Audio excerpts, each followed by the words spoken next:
right, greetings everyone, and welcome to ThanksGaming Live, a showcase celebrating women-led indies and their amazing games. We're so glad that you've joined us for this important spotlight event of fierce creators in our industry who have brought their visions to life.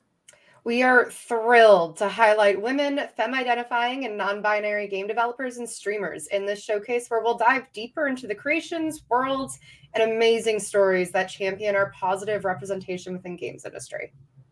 The showcase is in collaboration between Women in Games International, or WIGI, and the International Game Developers Association, or the IGDA.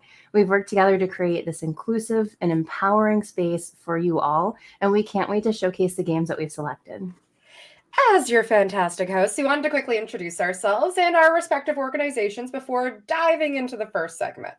So, my name is Parker, my pronouns are they, them, and I'm the project manager for the IGDA. The IGDA supports and empowers game developers all around the world in achieving fulfilling and sustainable careers.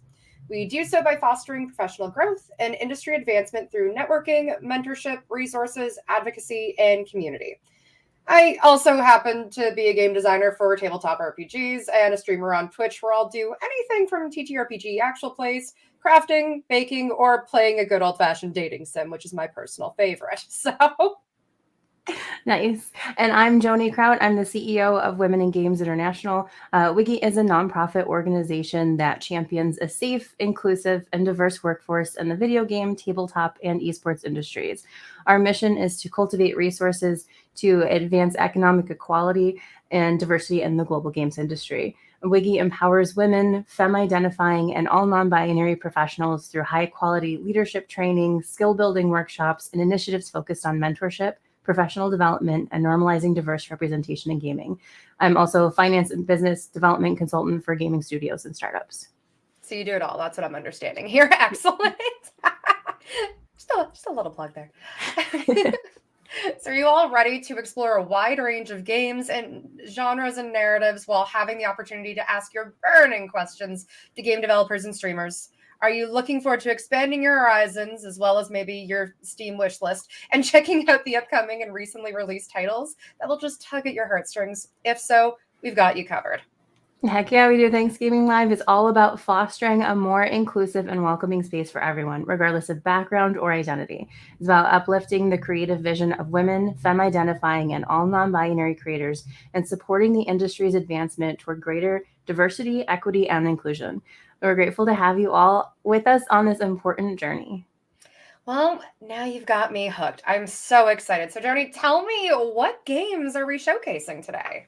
Great question, Parker. Let's pull up that list now. The showcase will feature The Willow Guard by MyTale, Perfect Gold by Yang Yang Mobile, Potions, A Curious Tale by Stumbling Cat. That's one I've been following for a while. Long Days by This I Dreamt, The Sacred Acorn by A Few Dragons, and Sweet Corn Brews by Noshi Studios. Amazing. I am so pumped to learn more about these titles, and I'm even more excited because I get to play one as a streamer later. I started looking at some of these games last night, and I am just so excited to see them in action. So it's going to be a good time this afternoon. During the showcase, we'll also be sharing a few game keys to give away throughout the event. Note that some of these keys are to games that have not fully released yet, so please be aware you may only have access to the demo for now. Please stay tuned and pay attention to the keyword announced during the stream so you can enter the giveaway. The keyword is. Yes, absolutely. I am so excited. And it is the season of giving for many of us.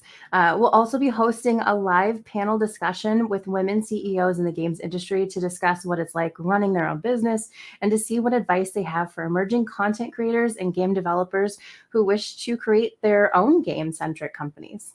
I'm so looking forward to learning from the insights from these game industry powerhouses. It's going to be really exciting and I think really empowering in a lot of ways. Absolutely. Same here.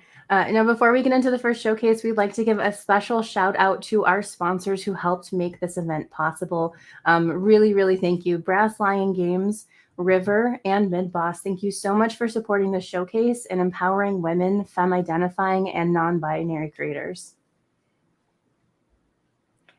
Amazing. Let's not forget that this showcase is also connected to the ThanksGaming Live Steam sale, which is live now, which means you can find other games that were created or led by women by visiting the Steam sale link, which I believe will probably drop in chat at some point if it isn't already. Be sure to wishlist or buy anything that catches your attention. I know I've added already quite a few to my wish list, so I'm very excited to check those out. The Steam link will be added in chat. You should be able to see it just shortly. Yeah. Excellent. All right, and without further ado, let's dive into our first game, Willow Guard. And remember, throughout this event, feel free to interact with us in the chat, share your thoughts, ask any questions. We're really here to engage with you. So let's make this live stream a celebration of inclusivity and creativity together. First up, we have the Willow Guard from My Tale. Willow Guard is a fun take on the RPG. In Willow Guard, you'll be able to build your character, craft new and upgrade powerful weapons and armor, and find scattered treasures around this animal-filled world. So let's go ahead and check out this trailer, and then we'll transition over to Ryu, and our pro streamer, and Irina from My Tale to give us a closer look. Take it away.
Hello, everybody. How's it going? Welcome in. My name is Ryu. My pronouns are she, they, thembo, and I am a streamer here on Twitch, YouTube, and all the wonderful things. I'm also GRTW founder. So, girls run these worlds, girls play these games. I'm gonna move it over to Irina. Tell me a little bit about the game we're about to play. Hello. Can you hear me? Yes, we can. Yes, great. Hello. So my name is Irina. I'm a producer in Mitale. And the game is, as it was already said, an RPG. You upgrade your character, you gather loot, you craft stuff, you go to dungeons to kill monsters. And also, it is important to say it is a deck building game where you also craft your cards. Yeah, so this is basically the game in a nutshell. Kind of a little all of the above. Well, treasure, honestly, because the deck building kind of games are one of my favorites, obviously. What about the lore behind it? A little bit. The lore is extensive. Now we have approximately one chapter finished. There's going to be two more, much longer. So it is a big fantasy world. You are a willow guard, a guard of willows. Willows are basically a very important part of every settlement. But in the first one where you arrive, there are no willows and there are monsters and there are mysterious things happening. So you explore the world go around, meet different characters. So exploration is a great big part of this game. So I don't want to spoil a lot. That's true. Yeah. And crafting your own cards is. I can't wait to pick up some pieces and things like that to get started with this. So let me ask you before we jump into it, because the music is the first thing that got me kind of attached to it. What went into music choices? We have our own guy who is working on the music. So this is their design choice, I suppose. I actually joined the team a month ago only. During this time, we've done a lot of work. From the trailer, for example, I've seen there are a lot of changes. But a part of the team is on hold at this moment. We're working on polishing the demo, and the art and music for the demo is done. So I haven't had the chance to meet these people yet. So I can't say more, unfortunately, about the music, but I really like it as well. Awesome. Yeah, let's get into it, shall we?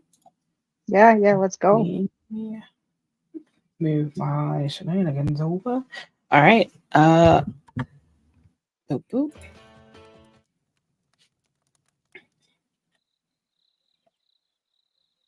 Just kind of pop us straight into it. Wonderful.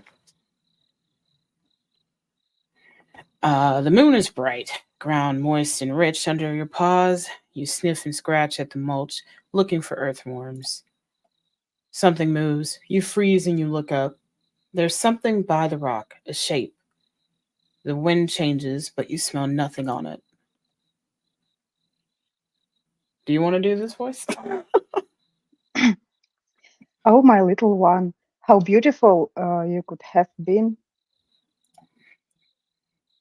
You startle, but you feel oddly safe, curious. You move closer to the moving thing that is making the noise, a creature of some kind, sitting underneath the ark. You were never given the choice. That was our failure. It is too late to mend our mistakes. Can you forgive us?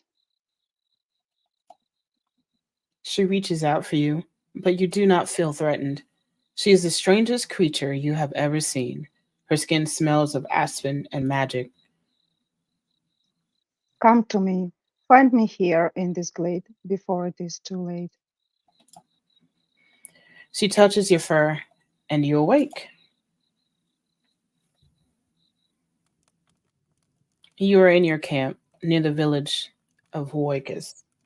I hope I pronounced it right. And this is as Yeah. far as your dreams have led you. The sun has just risen in the east. Who do the gods saw fit to make us all wake with the sun? I will never understand. Me either. I I still have agree. the feeling of walking on four legs, the scent of earthworms in your nose, and the soothing voice of the goddess. Uh, focus on remembering the smell. I'm gonna focus. A useless roars. Only concerned with earthworms. Oh, I should get going. Although I could train a little more before I go. Go to your camp to learn the basics, or venture forth. We will be venturing forth. Doop. Because what better way to learn than right in the fire? You grab your weapons and your armor, a bag of shimmer, your Kato, and your necklace before you head out. Pronunciations are hard in K, so hit me in the comments, please, and thank you. Yeah, there are there are a lot of words that are only from this world. I struggle to pronounce them either, but that's okay.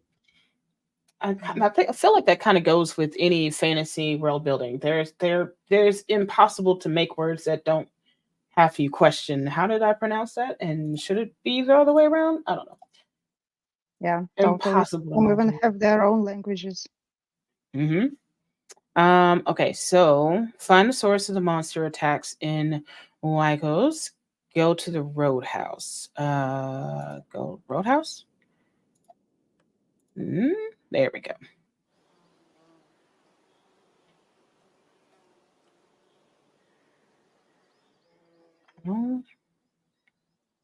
As you travel down the well-worn road towards the roadhouse, you suddenly feel the fur on your arms stand on edge. You sniff the air, the telltale stench of a monster. Not just monster, blood. You draw your sword, even as the shapes watching you from the dark by the side of the road start moving. Only option is to fight. Ooh, okay, we got wiggle. We got wiggle. We got swipe. Oh, we got dash. All right. I guess we go forward. Since 8 monstrosities nearby, that's a lot of monsters. Health shield cards. Yeah, I think we got this.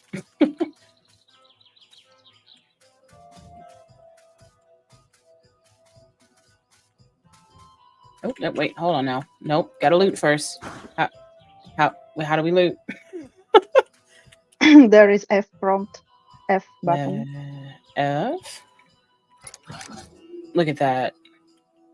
All Oh, right. you found something valuable. Something valuable. All right. All right. This is a 4-eyed bear monster. Oh no. It's also got a little face. Look at this little cute face. All right. Well, I think it's a little stuck. Makes it that's easier perfect. for you. Look. Yeah. We're still gonna fight him if he's.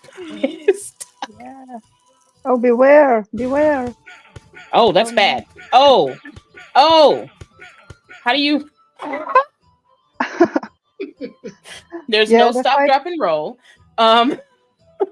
The fight part can be a little tough at first. It is fast-paced, I can say. Okay. Oh, this is a different monster. Uh-oh. Okay, we got it. We're alive. We're good. Those are better. Let me get that again. Oh, I do have cards down here. Uh-oh, we do need to see. Yeah, and you actually have stamina as well. You can press tab. And you can choose one of those. Lesser Stone Skin. Oh. Grants immunity to bleed damage and 10% resistant to physical damage. We're gonna get some health more, or be able to stand some hits quicker. Use your movement input. Aha. Got it.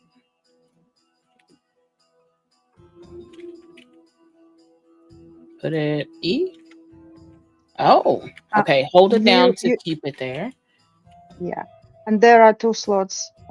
If you can see on the bottom right corner for Q and E. Yeah. What that? Oh, these are just.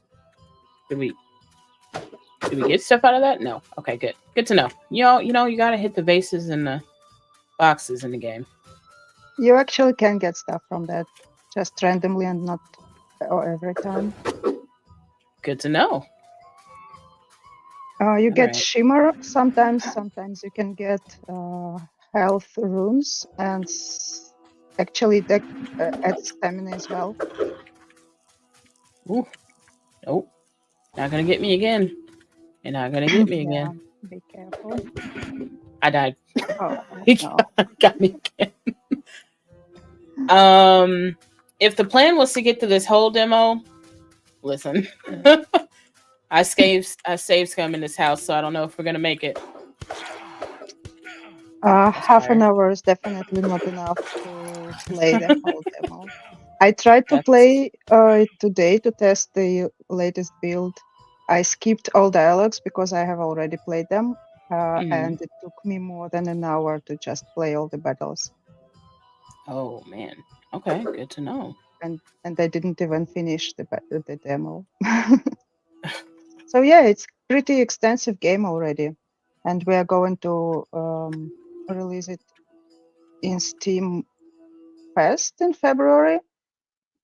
So yeah, it's gonna be a big game in the end when we finally release it. There is no release date yet. I do love that we already have a death counter in chat. Thank you very much for that.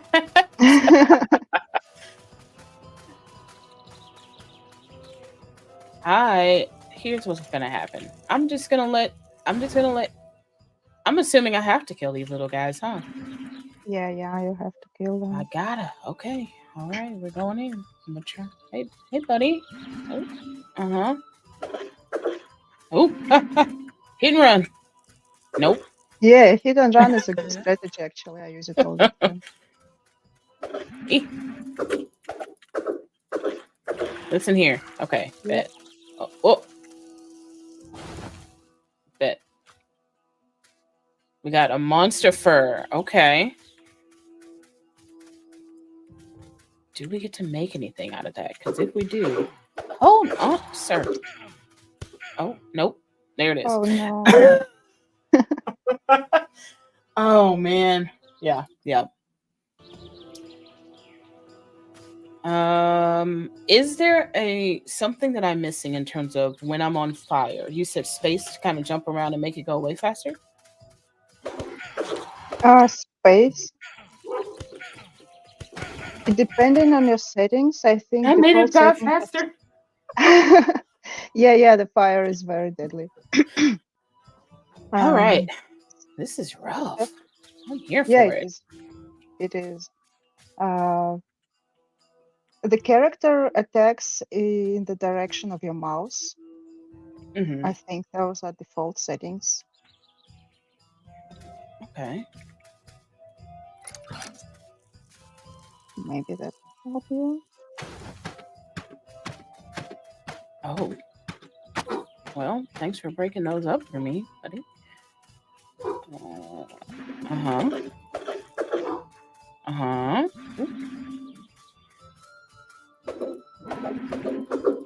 no.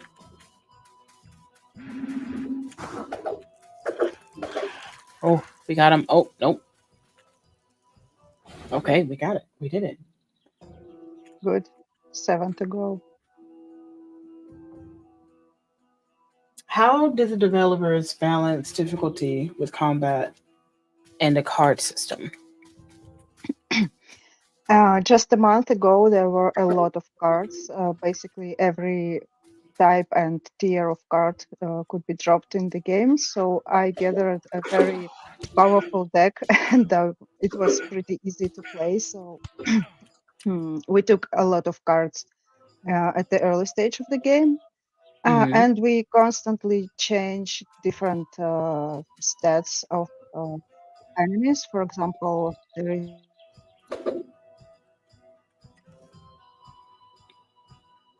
is like electric balls at you, several at a time.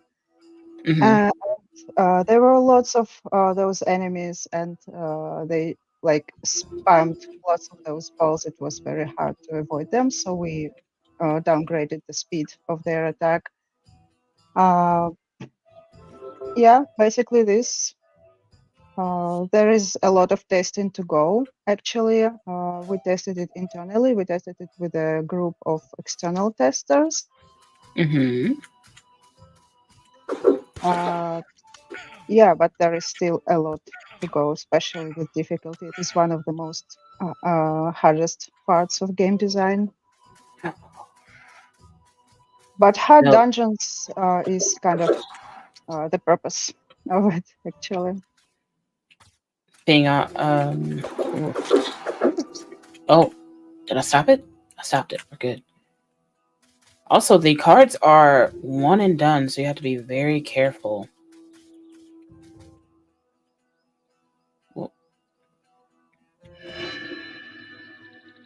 written into the surface of the rock is an archaic text, weathered and cracked.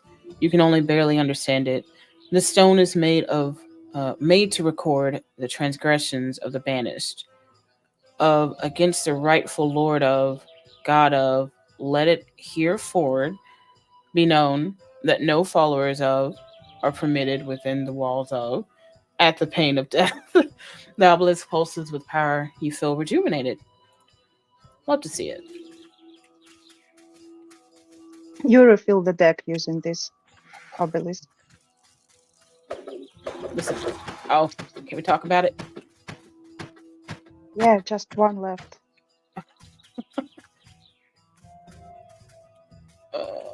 Listen.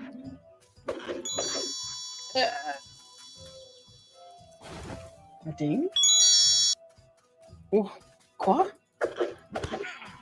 Ooh. Ooh. Listen.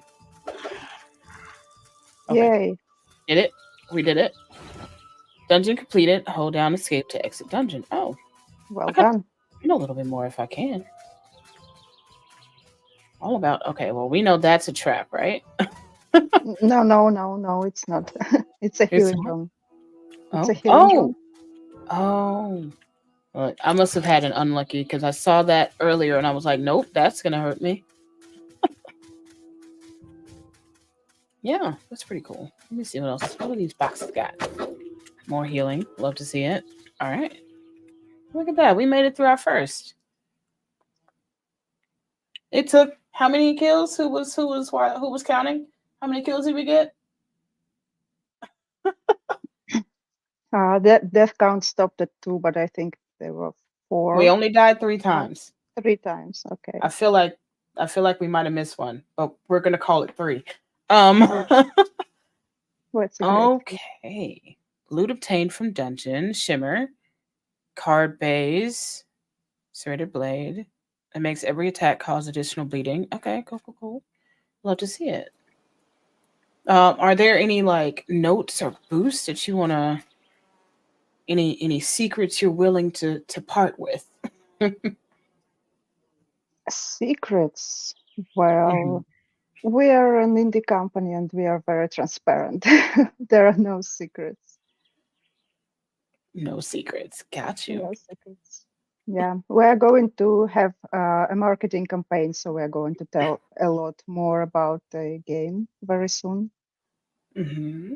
So yeah, we're going to just follow Metail, follow wishlist the game.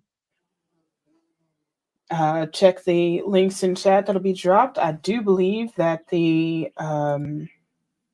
giveaway is popping out now. So exclamation point guard in chat for your chance to get that. And yeah, I appreciate y'all putting something out like this. Is like a card base. It is difficult, and I say that with the utmost love because I do love playing difficult or harder games that just didn't let you just waltz through all the time. So for sure, I like that. Well, one of the plans for future development is make difficult levels, so it will be more accessible for every player in future. I love that. Love that for sure. Thank you. Any last words or hooks that you would like to leave our chat with? I would like to thank you very much for playing the game and congratulate you with winning the dungeon. I would like to thank IGDA for having me here. I'm very grateful for being part of this great event. And thank you everyone for watching Wishlist the game, and we'll be developing it further. Thank you Heck very yeah. much. Thank y'all for having me. I don't know if you know this, but this is staying in my Steam. I'm gonna be playing it. Thanks so much for that. And yeah, catch all the rest of the wonderful indie games that's gonna be for the rest of the day. And I will see you all around the internets.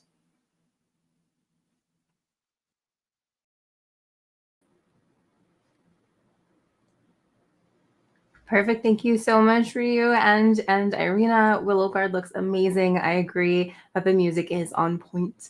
Combat looks great, and I'm excited to learn more about that lore and how to strategize that build. So I can't wait till it fully releases in February.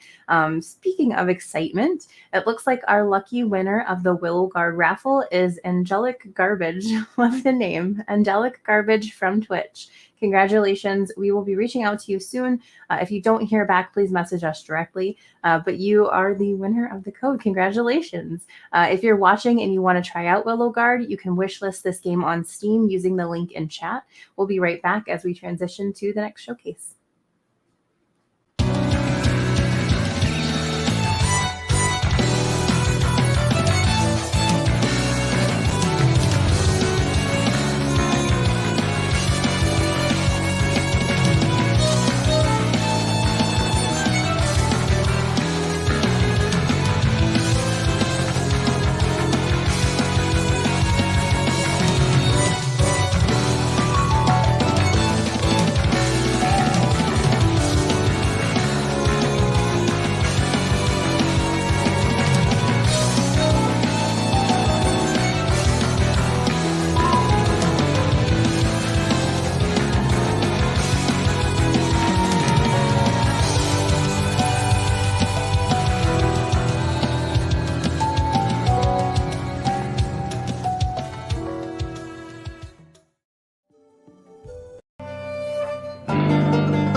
All right, I don't know about you, but I could watch game trailers probably all day and not get sick of them. Those are two incredible games that I believe are also in the showcase.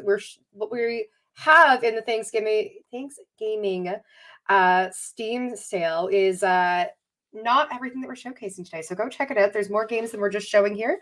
But speaking of the showcase, we have our next game that we're about to show here. Next on the list is Perfect Gold by Yang Yang Mobile. Perfect Gold is a coming-of-age visual novel about two girls whose friendship and budding romance fell apart. The cast features Audrey Clary, an heiress and top alchemy student at Lafay Academy, as well as Marion LaRue, an elemental mage student in a small town called Doveport. Set in a world where LGBTQ identities are the norm, the game explores how classism and elitism can affect one's dreams and personal relationships. Showcasing Perfect Gold is pro streamer Carnival Jedi. Unfortunately, a member of Yang Yang Mobile team couldn't be here today, but worry not, we are in great hands.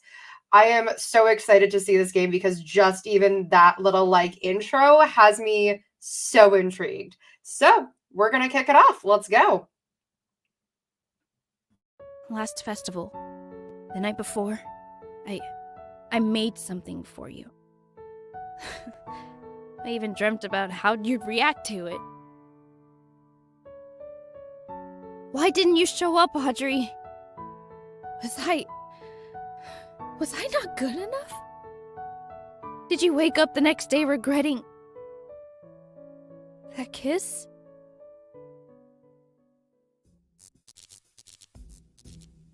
I will shake this earth to its core if it means choosing the better, happier life for myself.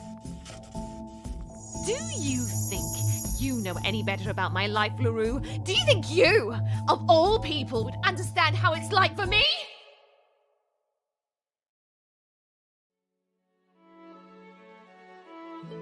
Dear Marion, how have you been? I hope you're doing well. It's been quite a difficult summer for me. There are so many balls to attend, so many smiles to fake. Marion, I miss you. I'm sorry.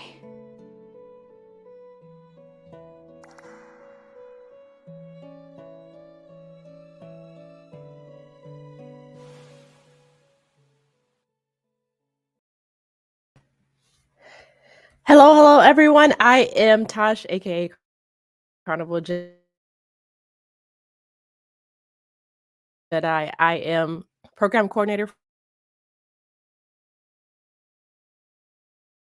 for Women in Games International and the host of the podcast Cheat Codes. So thank you so much for tuning in today.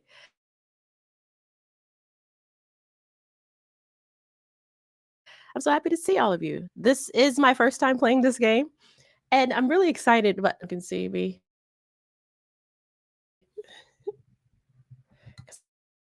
I seem to be frozen for myself. Hold on. I think. Let me see if you're. I think we have technical difficulties, everyone. So give us. Let's sit tight for just a second. Everyone see me? And we will be right back. Someone let me know in chat if I am visible.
Hi everyone. Sorry about that. I don't know what's going on. It's just kind of a weird kind of day. Blame it on the excess turkey that I've had recently. So this game I'm really excited about because it's a novel game and I don't have any experience with playing a novel game. I'm more like a first person shooter type of person. So this one I feel like it's gonna draw me in. I looked at the trailer and the artwork and the story, and I think this is something that I don't know, something I can really get sucked into and drawn into, and the artwork is amazing. So I'm kind of excited to get started. So whenever we're ready, let's go.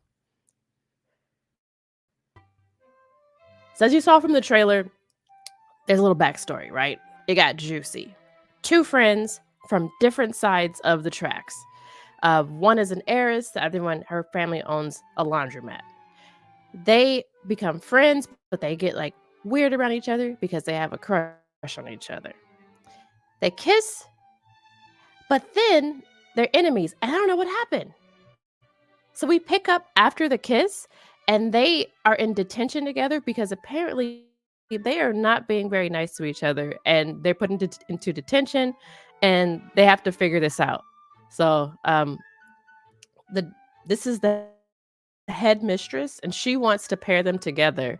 So either they need to work together and apologize, or they have to kind of say, okay, that's fine, and then they both fail the class. So I don't really know which one I should pick, but I think if it was me in real life, I'd just I think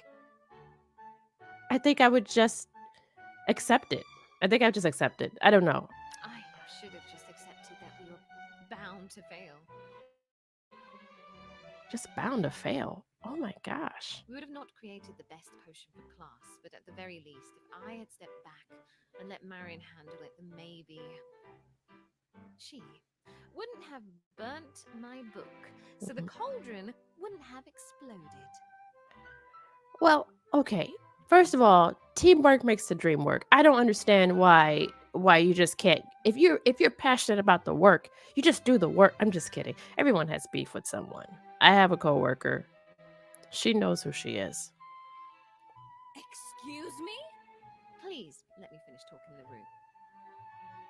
If you remember clearly, I was trying to work with you, but despite my best efforts, you just assumed that I was shutting you down. Oh, honey, is constantly making condescending remarks your idea of trying to work with someone? Yes.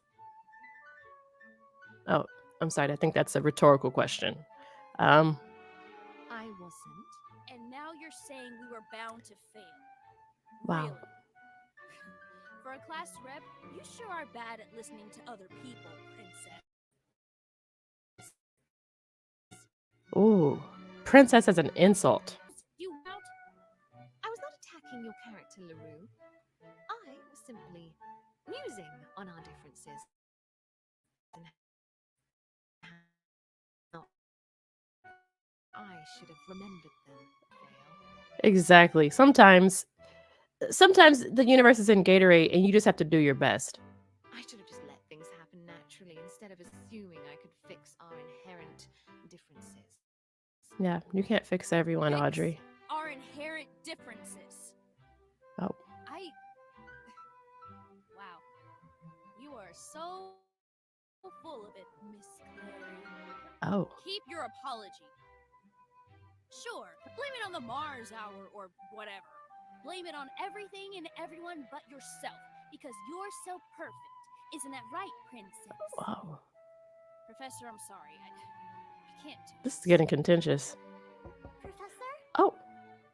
Yes, Miss Kang. Hi. Good morning, Professor. Hi, Miss Clary. Hi, Miss LaRue. Oh.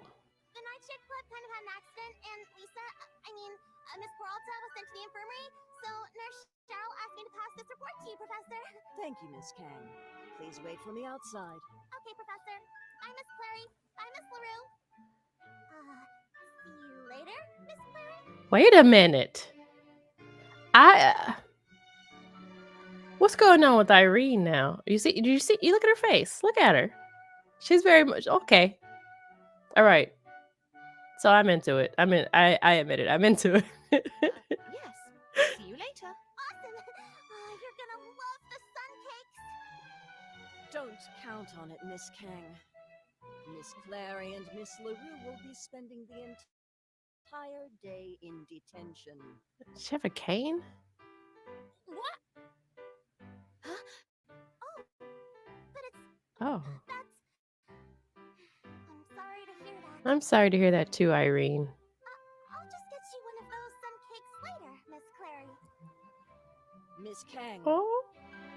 Yes, leaving now, Professor. Bye. Okay. But Professor, you can't do that. I like that. Today's the Sunflower Festival. I already got plans. It's the Sunflower Festival. Yes, I am aware of that. Your plans will simply have to be cancelled. Today, both of you will write letters of apology to each other. So apparently this is a year after their initial kiss. So a lot has probably happened within 1 year. But Professor, Please do not test what I can and cannot do, Miss LaRue. sorry, Professor. If I may, Professor. Yes, Miss Clary. Oh. I missed out on the festival last year due to unfavorable circumstances. Will it be possible for me to do detention next week instead? I could even go 2 Saturdays in a row just to make up for it, Professor. I'm afraid that's not possible, Miss Clary. Oh. So after their kiss last year before the Sunflower Festival, they missed the last one? So that's okay, that's interesting. I'm not sure why. I guess we're going to find out why. I understand, Professor. Good. I want you two to reflect on how you could have reconciled your differences and what you aim to change about yourselves in order to work better with people. Okay. I will not accept half-hearted letters, I want genuine self-reflection. Is that clear? Oh yes, Chat GPT. You could use AI for that. Yes, Professor. Unbelievable. I'm missing out on the festival for this crap again. Language, Miss LaRue. You can't say crap. Sister was never this difficult. Please try not to be remembered as the less likable LaRue. Wow, Professor. Wow. That's not good. They didn't teach you that in school. I'm sorry, Professor. Very well. I hope this serves as a lesson to both of you. You two are allowed to talk to each other, provided that you do so civilly. Good day, Miss LaRue. Miss Clary. Good day, Professor. Okay.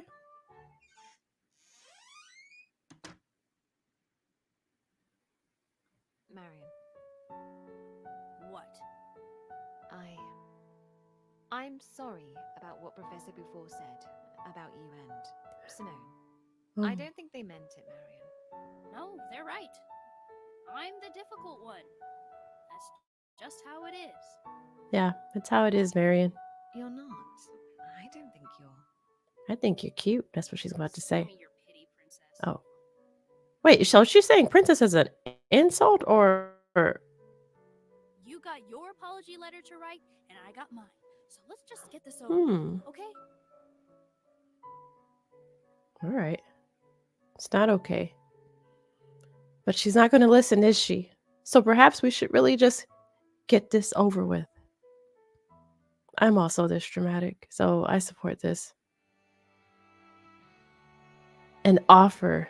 Marion LaRue. What a gorgeous overlay. Dear Miss Clary, I'm sorry you're such a stuck-up little... No, that's not a good... No, that's not. So when I want to write a letter or an email, and I know what I have to say sounds mean, I put it into AI and say, make this nicer. And that's my cheat code for how I get that done. Dear Miss Clary, I'm sorry you're such a self... Oh, no, that's not how you do that.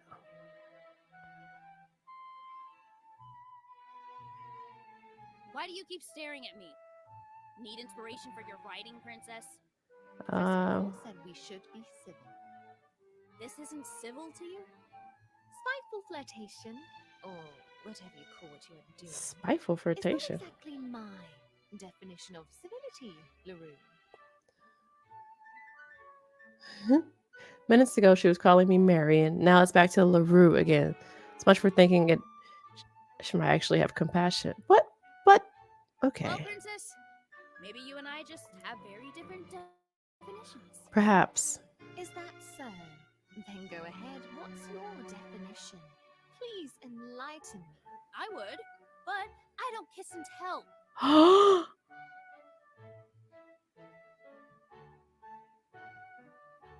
Okay. I feel like that was a low blow. I did not tell anyone about that day. I'm sure you didn't. I'm telling you the truth. Yeah. I mean, if the rumors were true, it'd be embarrassing for a Clary, right? What? What do you mean by embarrassing for a Clary?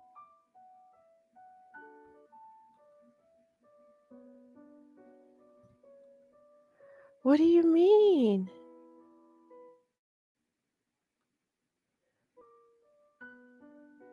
Oh, princess. Do the arithmancy. Arithmancy.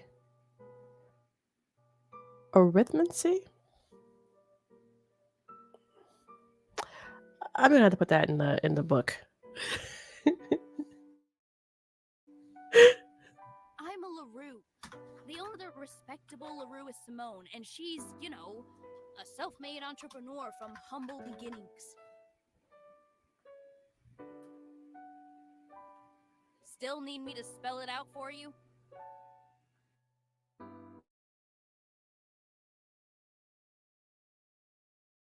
I think I can do the rest of the arithmancy myself, LaRue.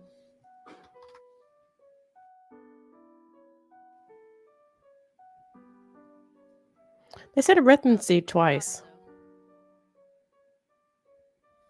Hmm.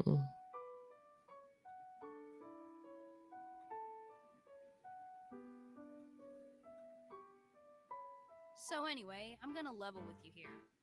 I don't want to write this crap. I don't either. How surprising. Yeah, whatever. So what I'm telling you is that I don't want to write this, and I really don't want to spend the rest of the day cooped up in this classroom.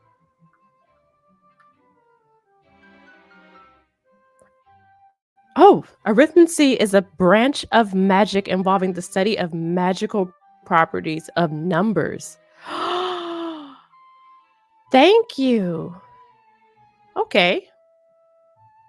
Thank you. I learned something new today. Especially not when there's a festival waiting for me. How is this piece of information relevant to me? Well, you see, I'm gonna make you an offer you can't refuse. Chat GPT.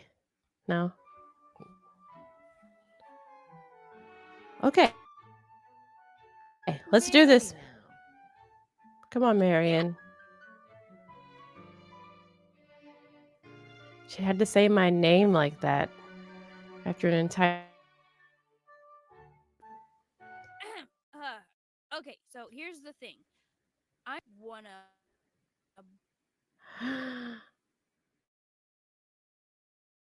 come with me? Yes. Escape.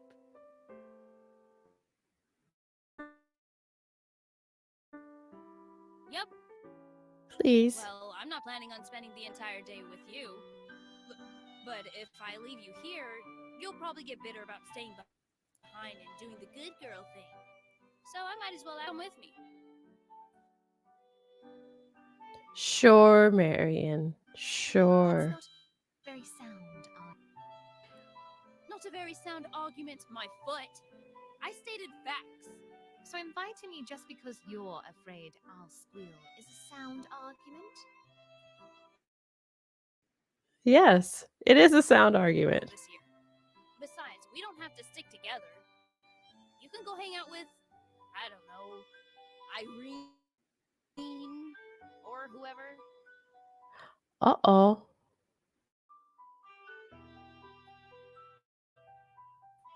Look, do you really want to spend the entire day here? Me, you won't Irene does have a walk crush around on the her. city with your bodyguards. I'll stick. Trouble again for this.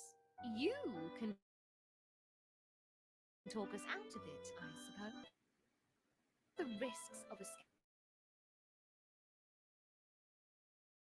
Us. For this. Us? So you are. You don't have to play coy with me, princess.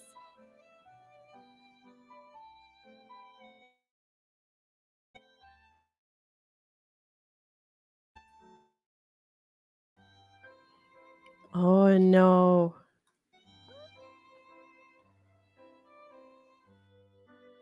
Oh.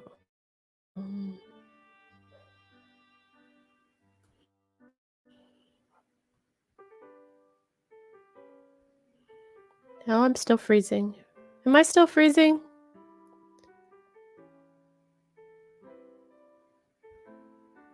Oh no.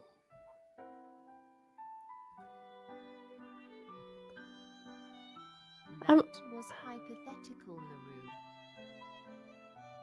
Oh no, I'm sorry, I'm freezing. Let me see what I can do to fix that.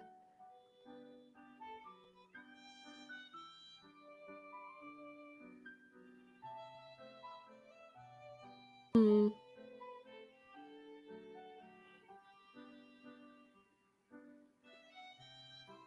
I'm asking you seriously.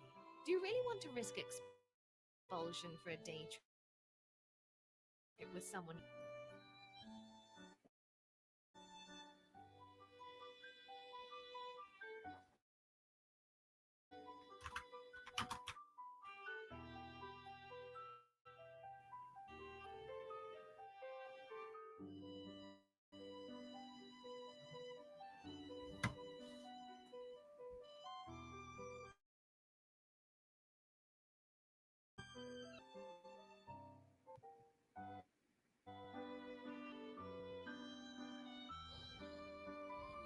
I'm not sure why I'm freezing.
Hi, everybody. I'm so sorry for the technical difficulties. Tash, you were doing a beautiful job, and that was a fantastic insight into what looks like just an absolutely gorgeous narrative.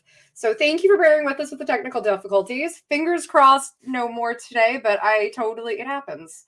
Hashtag streamer life. It is bound to happen at some point. So I get the fun of saying who the lucky winner is for the free game key. This time it's Ryu Plays Games on Twitch. Ryu, you get to win a copy of this game. So please enjoy. That is fantastic, and congratulations. For everybody else, please buy or wishlist the game using the link in chat. Thank you so much, Tash, aka Carnival Jedi, for streaming. I was enjoying your commentary, admittedly, very relatable. And thank you again to the whole team at Yang Yang Mobile for letting us showcase this absolutely incredible game. It's immediately on my wish list. So anyway, so hang tight as we transition to our next showcase.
Okay, that was amazing. That trailer was very funny. I really appreciated the 3 drop-down options.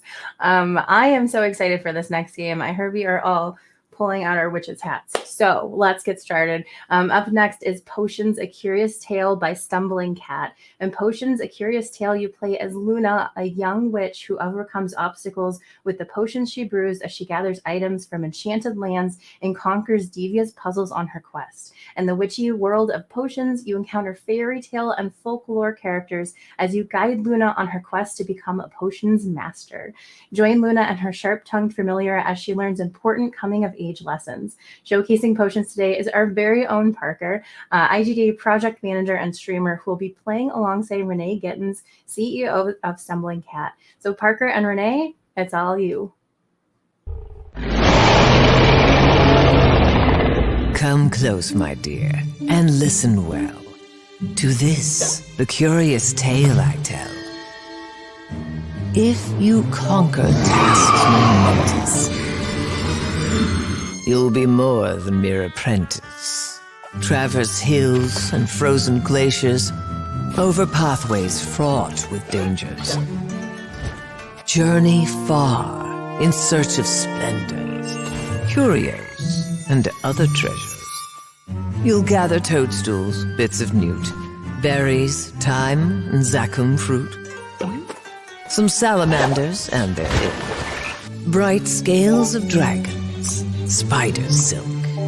Inside deep caves and wicked forests, you'll fight the dangers right before us. Battle beasts and monsters rampant. Decipher charms and dark enchantments. When their secrets you have learned, a potions master you'll return. They'll speak your name both far and near. A tale of witches you will hear.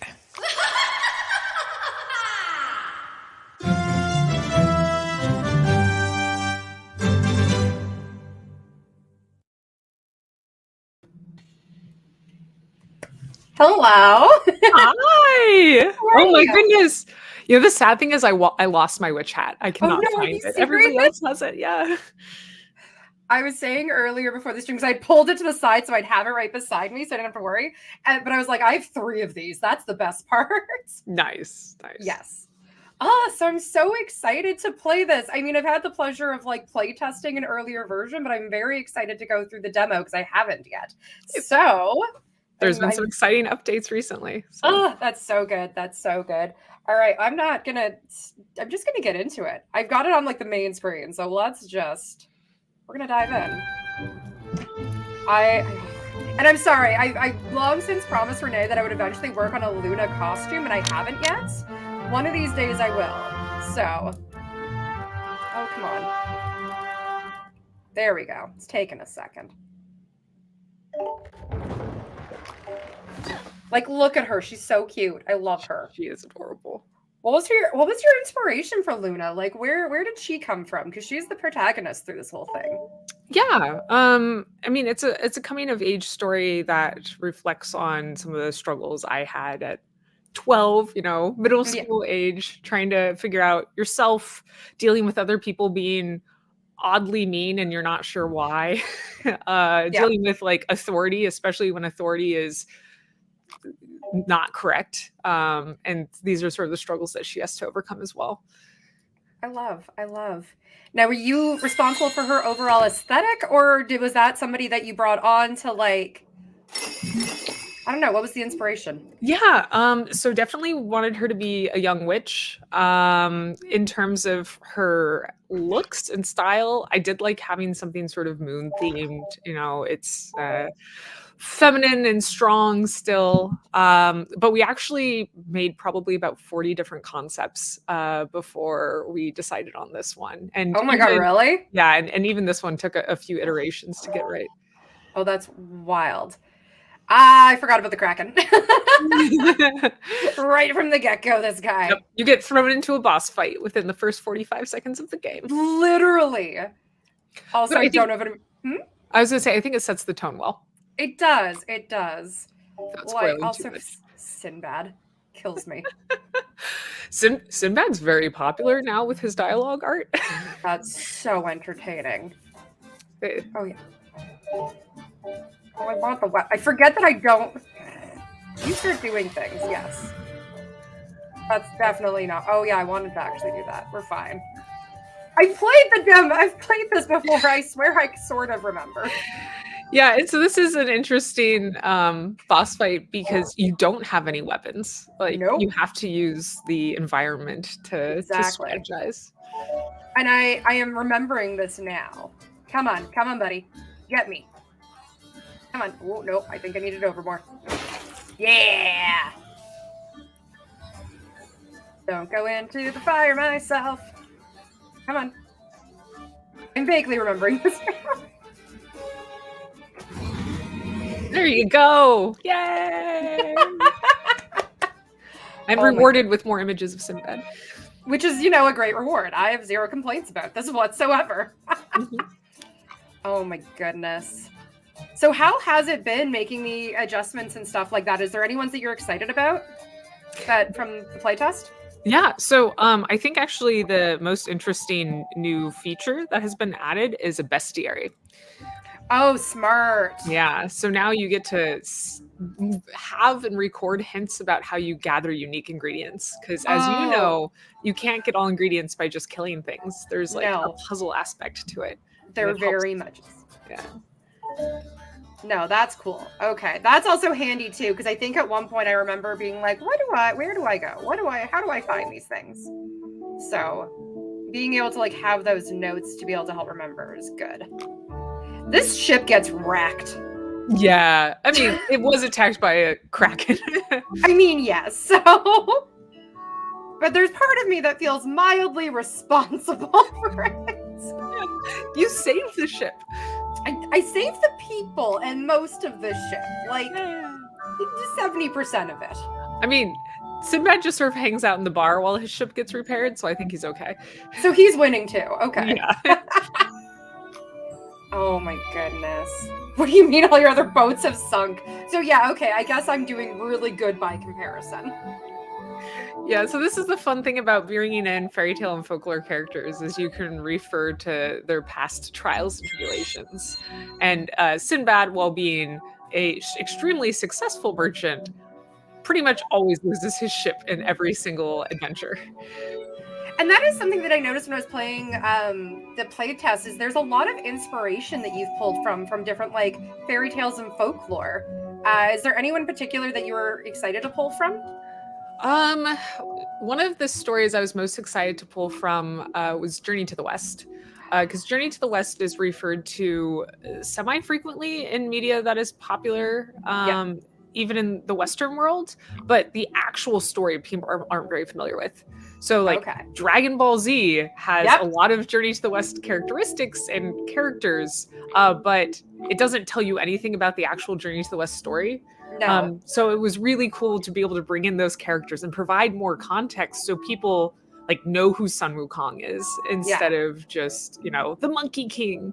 Yeah. Oh, that's cool. I like that. I like that. Because that's also, it makes this game kind of like really familiar, but also new still. And that was kind of the cool thing when I saw some of the references that were done. I can't remember any of them.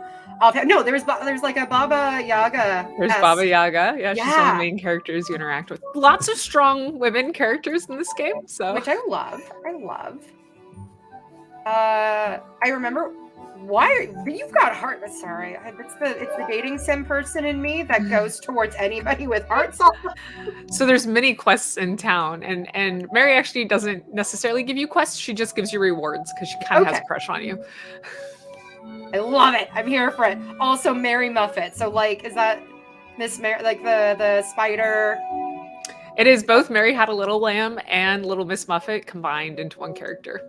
That's cute. That's fun. My brain immediately went to Little Miss Muffet, and then I couldn't remember any part of her actual name aside from Muffet. Yeah, that's all she's... Yeah, Little Miss Muffet sat on a tuffet eating curds and whey. Cute. I love it. Oh my goodness. And of course, as you know, her quest line does involve spiders. So yes, it does. Oh my god. Potions is on the arachnophobia list on Steam, as I have found. That tracks, because there is. If you don't deal well with spiders, then this is not the game probably for you. Or maybe it is in a way. Maybe it's cathartic in its own way. Exploring your fears through a safe space, aka video games. Now, do you have a fear of spiders? Or is that just you pulled from, no? No, yeah. My cat kills them. She eats them. Yeah, my cats go for anything that's crawly. Or flies. Just anything that moves, really. Anything that moves would, Unless she decides to not see it conveniently when I'm trying to get her to pay attention to one. Grandma says, I'm glad I got it right this time because I'm pretty sure when I played this the first time, I wandered aimless. I was like, let's explore every little nook and cranny. And I mean, Potions encourages that. There's a lot of hidden like loot crates and secrets and other things. So it definitely is an explore, wander around kind of game, especially because similar to other action adventure games, when you get more abilities, when you come back through a level, there's more areas you can unlock that previously seemed impassable. Yeah, that was one of the things I noticed, that there's certain areas that I couldn't access at first, and I was like, okay, cool. I can probably come to you later though, and that's gonna be, which makes it like you're not just moving on from one area to another, you get to actually come back and revisit and expand in a way. So yeah, and since you have to collect ingredients, or you're benefited from collecting ingredients, you also get another bonus for re-exploring. Very good. I love it. Oh, Grandma. It's so cute. I love the actual cauldron going on in the background. The detail work in the background is actually just stunning in a lot of ways. Thank you. I love this background is actually my first time working with VFX.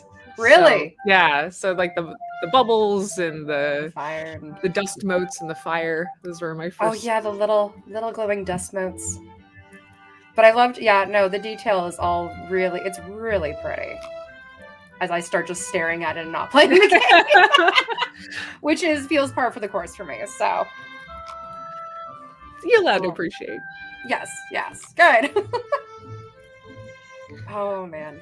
So you've got the demo out. How far are you into finishing the game then? Very close. We're gonna be launching Q1.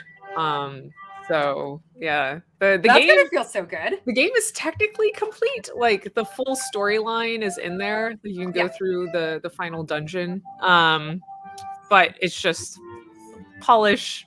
Release timing is a big thing as well. Marketing. So. Yeah, all that jazz. Yeah. And because this was originally this was kickstarted originally or crowdfunded, correct? It was kickstarted a long time ago. Oh my god! So that's gonna feel so good that it's like here now. Yeah. This has been a passion project of mine for a very long time, and it is both exciting and terrifying to see it ready to launch. Other people get to play it now. Other people get it. Yeah, the whole demo takes streamers usually just over 3 hours, so it's a pretty hefty demo, and I would say the full game is at least 12 hours long, if not longer. Okay, that's quite good though. Yeah, see, like, look at this. Look at you. I cannot get into you yet. I'm that person that will go find every locked door because I'm just like, why can't I lockpick in this game? But that's me as a person, as opposed to anything else. So, I think this is the way I have to go. Yeah. I would go to the farm first. Yeah. I think there's some interesting things going on there. Okay, talk to me with the levels, because that's how you like organize. Oh my god, that's cool. I don't think I remember that loading screen before. That was pretty.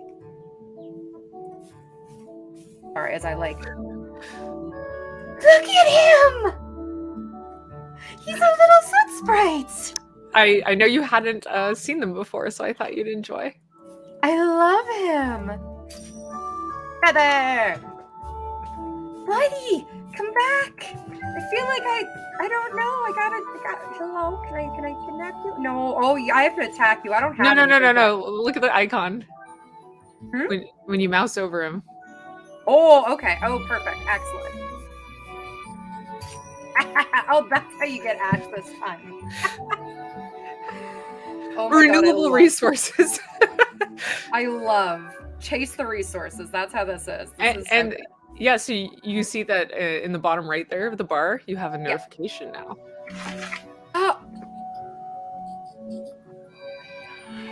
he's so cute. I love small black ball of soot that has come to life from wild magic. Soot sprites are shy creatures that are rarely found outside of the wildlands.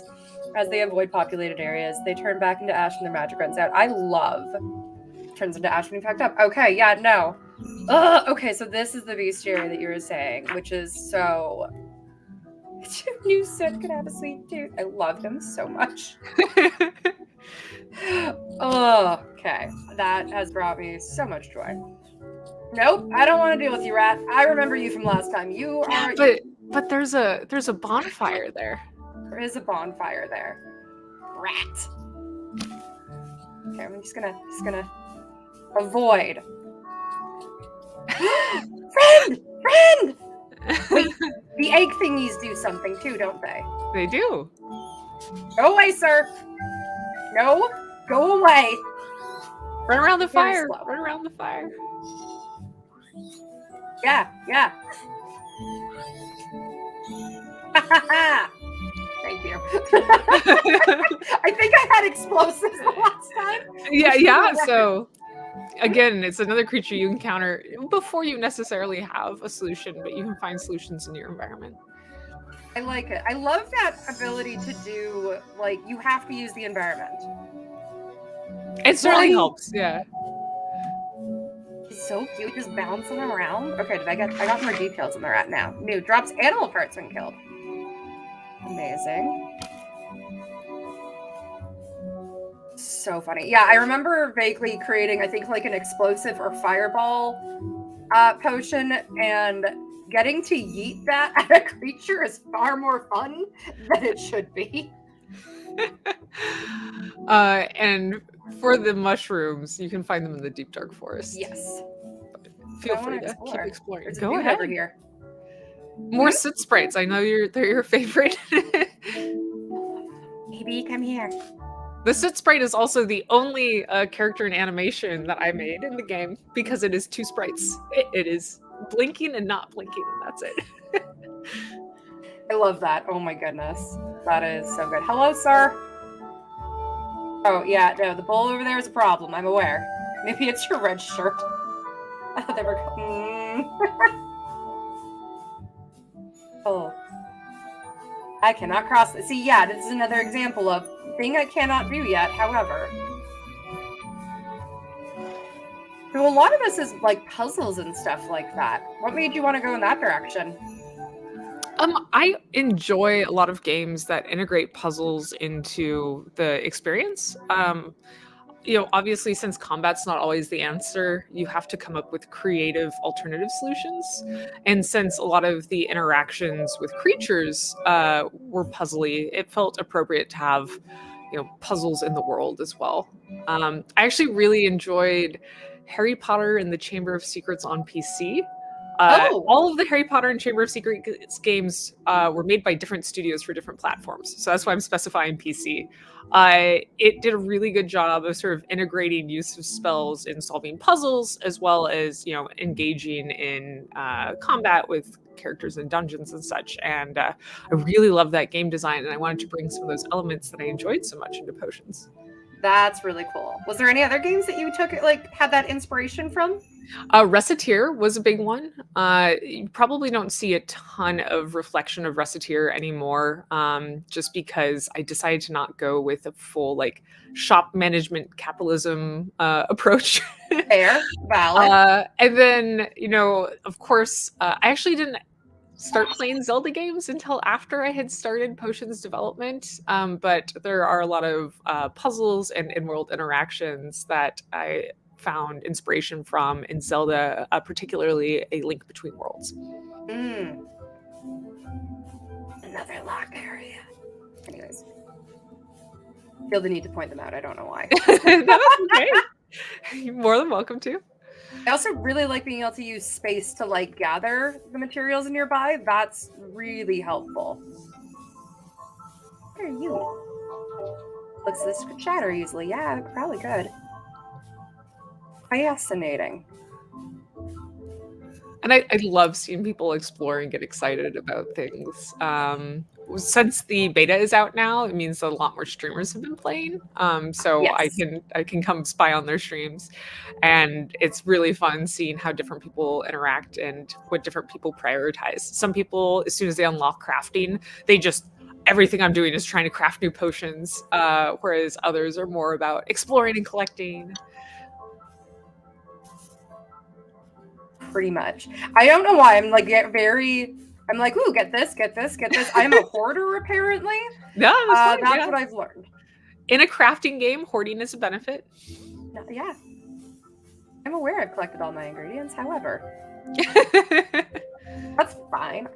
I mean, yes, I guess I'll go back to Grandma. But It's always good to spend time with your family. yes. Especially when they teach you magical powers. I mean, honestly, if my family could teach me magical powers, I would probably spend more time with them. So instead, it's mostly, oh no, that's the end. Although, hi. Hello, ma'am. Is that Calvin and Hobbes? it is. And Rosalind's actually inspired by a young girl who came by the booth a couple of years ago and was really excited. Actually, Dr. B knows her family and was able to provide me details about that she likes Calvin and Hobbes and other things, and we were able to bring her into the game. Oh my god, so cute. So cute. They were wandering. Avoiding home, apparently. There we go, everybody's favorite sailor here.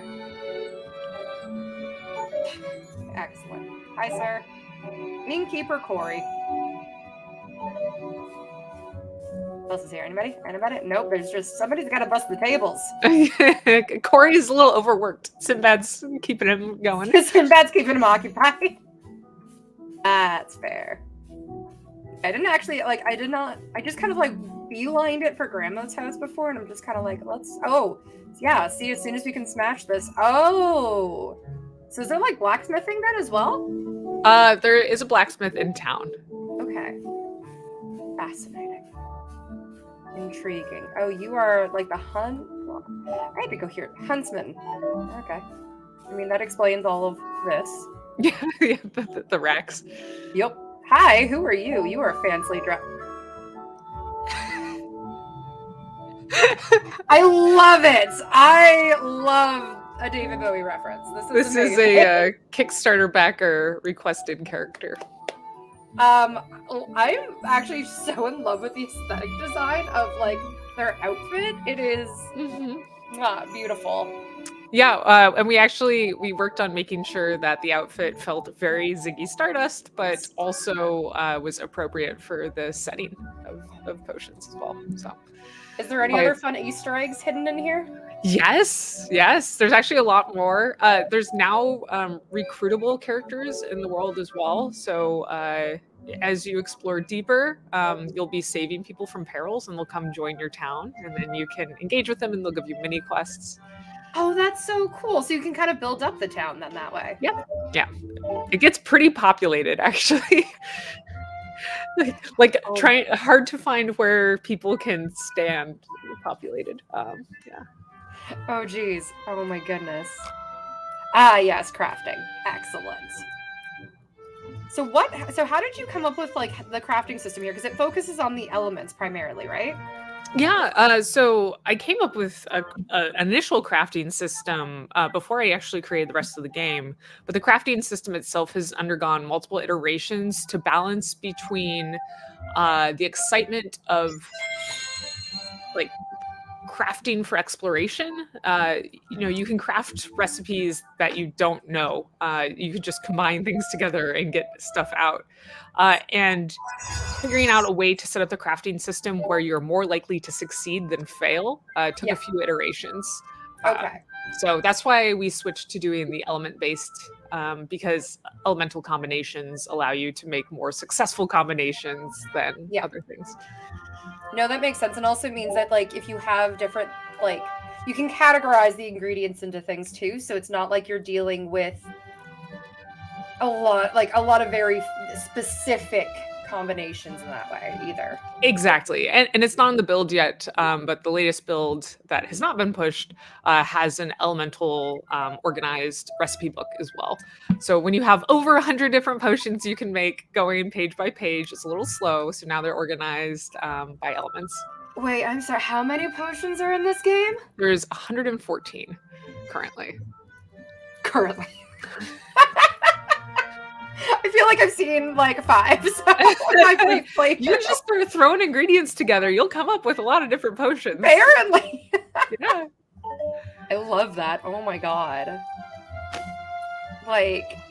Okay, actually, yeah, so let's do that. I don't know. We're just going to do... Sure. What happens? Okay, dope. Excellent. Excellent. No, I know that you do. Let's do that.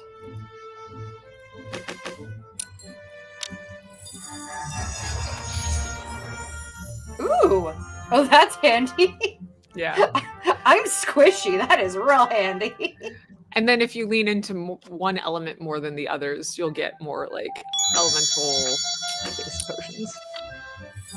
Let's try that because I have a lot of... Oh, okay. Okay, cool. This is fun. It is. I love this. And I definitely have heard the dings, which means I only have like a couple of minutes left. Yeah. It's okay. You can continue playing at home. I'm going to. Oh my goodness. Yes, equip these potions. So we have a really active Discord community. People share their feedback, and because of all the wonderful playtesters who've been sharing their feedback on the demo, we've been able to make a lot of improvements to the game. Amazing. And anybody can join that Discord, or anyone can join the Discord. Yeah, the information is on our website. It's on our Steam community page. Yeah, it's linked everywhere. So you should be able to find it. Perfect. Amazing. Is there anything else you want to share about this game before we get kicked off to the next one? Yeah. I would love for anyone to check it out. If you have any interest at all, wish lists on Steam are super helpful. So wish listing the game is the most helpful thing that you can do. Like I said, it's going to be coming out in the later half of Q1. So just a couple months. And I'd love it if you could check it out. Just checking out the demo will give me a lot of helpful feedback. So I am super excited to share this. This game is also age appropriate. So if you have, preteens, teenagers that you're looking for a game that is action based, but also creative and puzzle solving, this is a perfect game for them. Oh my God. Well, thank you so much for having it in the showcase, letting me play, and for joining, because it's just also nice to chat with you. It's wonderful to see you. It's always a delight. This is always fun. This is good. Awesome. All right. Well, I think that's it for potions. We're going to be moving on to our next game, but thank you, and thanks everybody for hanging around for this one.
Okay, so it's sprites. I think I just found my next tattoo. They're so cute.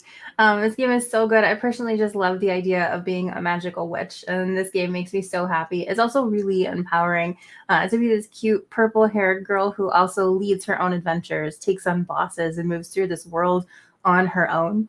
Well, actually, with her cat buddy, but you'll find him later. Parker and Renee, thank you so much for giving us this glimpse into this witch-tastic world of potions. I'm ready to brew something myself, but I'm sure I'm not alone. So please be on the lookout for the full release of potions in 2024. As a reminder, you can wish list potions today on the ThanksGaming live stream Steam sale. So the link is in chat, and hang tight as we transition to our next showcase.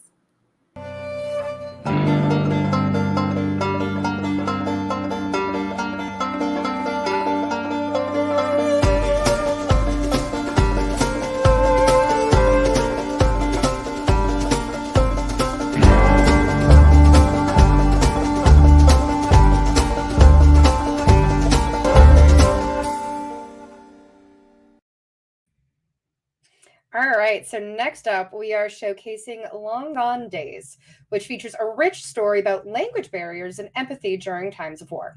Set in the real world, the game focuses on civilians and how their lives are affected by governments and power-hungry forces. Leading the showcase is our pro streamer Aphasia, who will be joined by Camilla Gormaz, the creator of the studio and the game. Aphasia and Camilla, thank you so much for being here.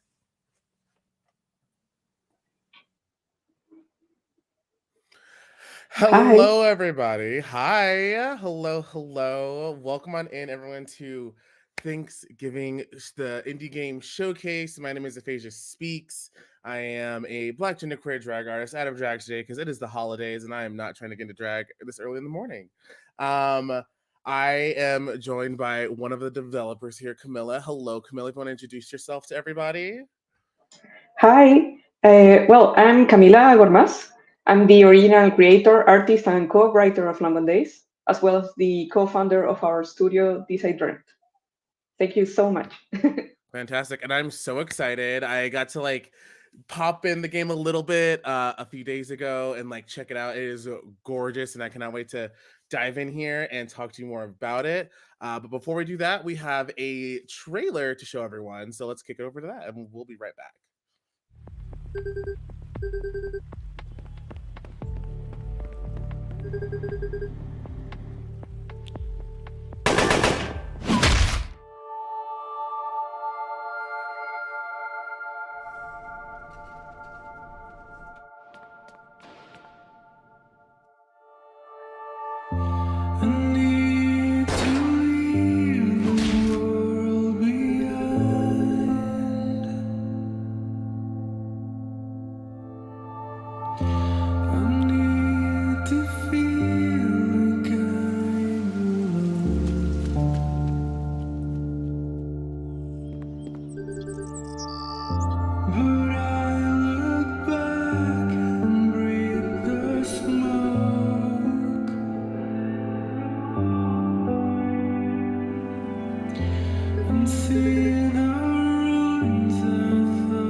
Hello, everyone. Welcome back. Oh my gosh, that trailer was gorgeous. Oh my goodness.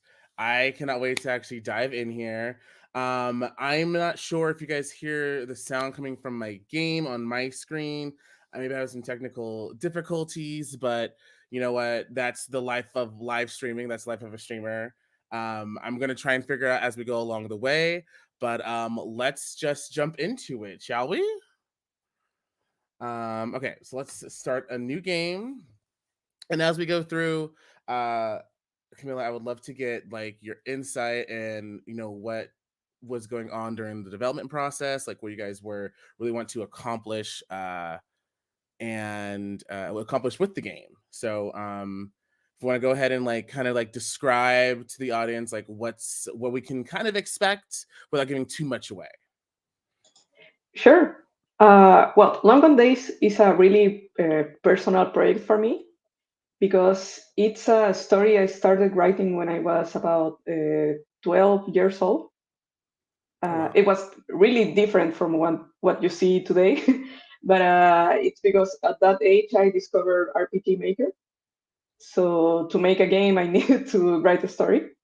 So that's why when I started creating the characters and thinking like I really wanted to set a game in the real world in our present times because I was used to seeing RPGs set in fantasy worlds. Yeah. So well, nowadays you have lots of games like the Persona series that are already set in the present, but back then there wasn't that many RPGs about that. So then I unconsciously became a game developer because I started learning all the things I needed to in order to make this game. Well, I am so excited you did. This looks once again gorgeous. I love all the character designs, and I love like how you saying like how you want to take an RPG but set into like modern times. And I'm like you said, the Persona has done that, and I love the Persona series. And if it's anything like that, this is anything like that, I'm going to love it. The trailer alone, I was like, what's happening? Who are these people? And I just need to know more. So tell us who do we have here on the screen? So we have Lynn and Rourke, right? Yeah. Well, Lynn is actually the oldest character I ever created. I think I created her, yeah, when I was like 7 years old. I saw a woman with purple hair, and I wanted to create a character just like her. But Rourke is the protagonist of this game, and he's I don't know how to describe him because he's like a lot of his personality is based on me. Oh, really? Yeah, but since it's a man, you don't think it's a self-insert. People usually think Lynn is my self-insert because she has, I don't know, colored hair. But so it was nice to explore that aspect because yeah, like many women my age, I grew up without too many female role models. So for me, the obvious option was to write a male character. Yeah, so that's something that that was defined from the when I was a teenager. And as I grew older, I thought like, oh, maybe I should have made a female protagonist. But I grew like really fond of Rourke, so I wanted to keep him as the protagonist. Okay. But Lynn is like the second protagonist of the game, so it's pretty close. Okay. And now I see here that we have some drones to take down with this sniper, right? Yeah. So this is like, I'm guessing like our like first intro to like the gameplay, right? Yeah, in this well, this part of the game takes place I don't remember the term. It was in media res, where you play some point of the story that happens later, but you move it to the first part of the game so that people can experience, in this case, all of the mechanics during the first 10 minutes or so. Okay. But then we'll go back to the real beginning of the story. Oh, okay, okay. I see. This is okay. I love this. Okay, so now I have to take down these guys. Yeah. I'll try to break in the soldiers before they do. Okay, so I have one here. Took him I think down. one of the funny things is that when I started writing the game, I didn't really like stories about war or weapons or soldiers or stuff like that. But I think I thought that it was like necessary for a RPG that was set in the future, because I didn't want any magic. I mean, in the present, I didn't want any fantastic elements or stuff like that. So weapons was Yeah. like the obvious choice. Okay. And like I completely understand and I love that, because some like RPGs with like a whole big magical element and like high fantasy, it's been there, done that, right? But to have something like kind of like grounded in a more of like a reality set is more interesting to me than saying, oh, here's magic all the time and things like that. So really having to like build up the characters and the world but still make the gameplay interesting set in a real world setting is really cool. And something we really wanted to communicate with the game was empathy. And even though you still have like a lot of politics in games that are like Final Fantasy games, for example, it's easier for people to be more critical and think about these issues if it's set in a real world. Oh wow. And you how many are hiding in here?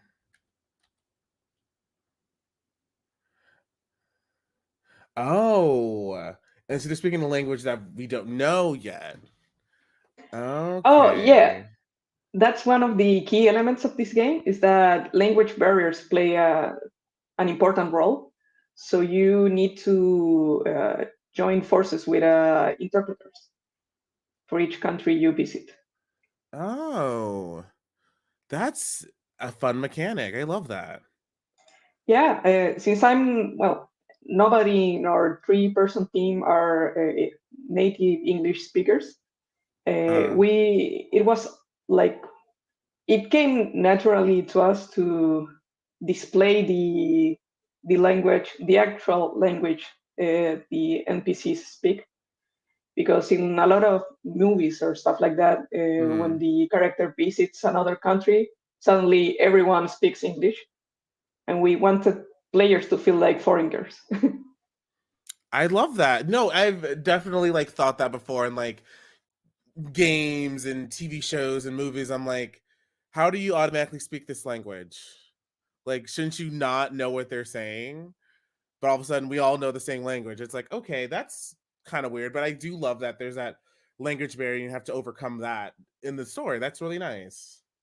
And I think it's also really fun that some players end up trying to translate, like they open up a Cyrillic keyboard and try to type in what they're saying to understand the context, or use Google Lens to translate the directly dialogue. So it's another level of, I don't know, for language learners, it's kind of fun. I love that. That'd probably be me. Have like, okay, so what does this mean? What am I missing? Is there any more context or like nuance to what they're saying? So I love that. And in our, oh, sorry. Also, I'm just reading out loud in my head. Okay. Aiming certain body parts can take advantage of the battle. Some are harder to aim for but can deal more damage, while others are easier to shoot. They have higher defense. Okay. All right, so we can attack this guy.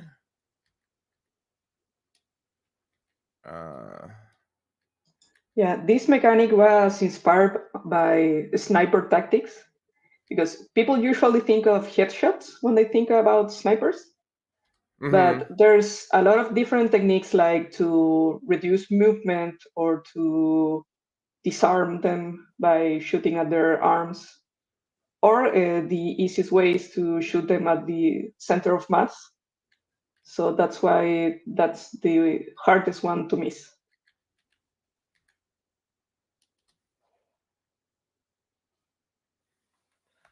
Okay. And I see at the top, we have the turn order as well. That's nice. Okay.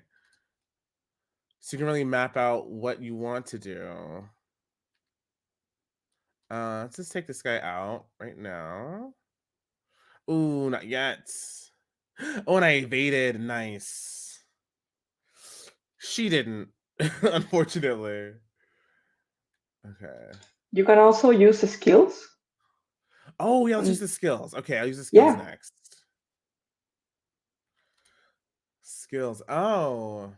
This entire magazine and an enemy requires. Oh, okay.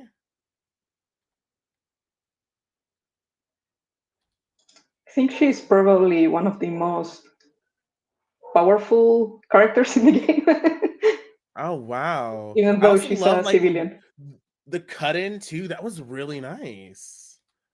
Thank you. Work delivers a powerful shot at the center of mass of opponent, whereas 8 skill. Okay.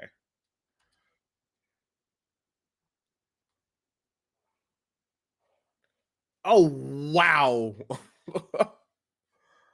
Holy moly, that was a lot of damage right there. We need to leave this place now. Okay. Which way am I going? Also, I'm just saying, the walking around, like, this is gorgeous. Such a pretty game. Oh. Oh, no. What a surprise to find you here. Hey, tell the lieutenant we found them. There's something weird going on here.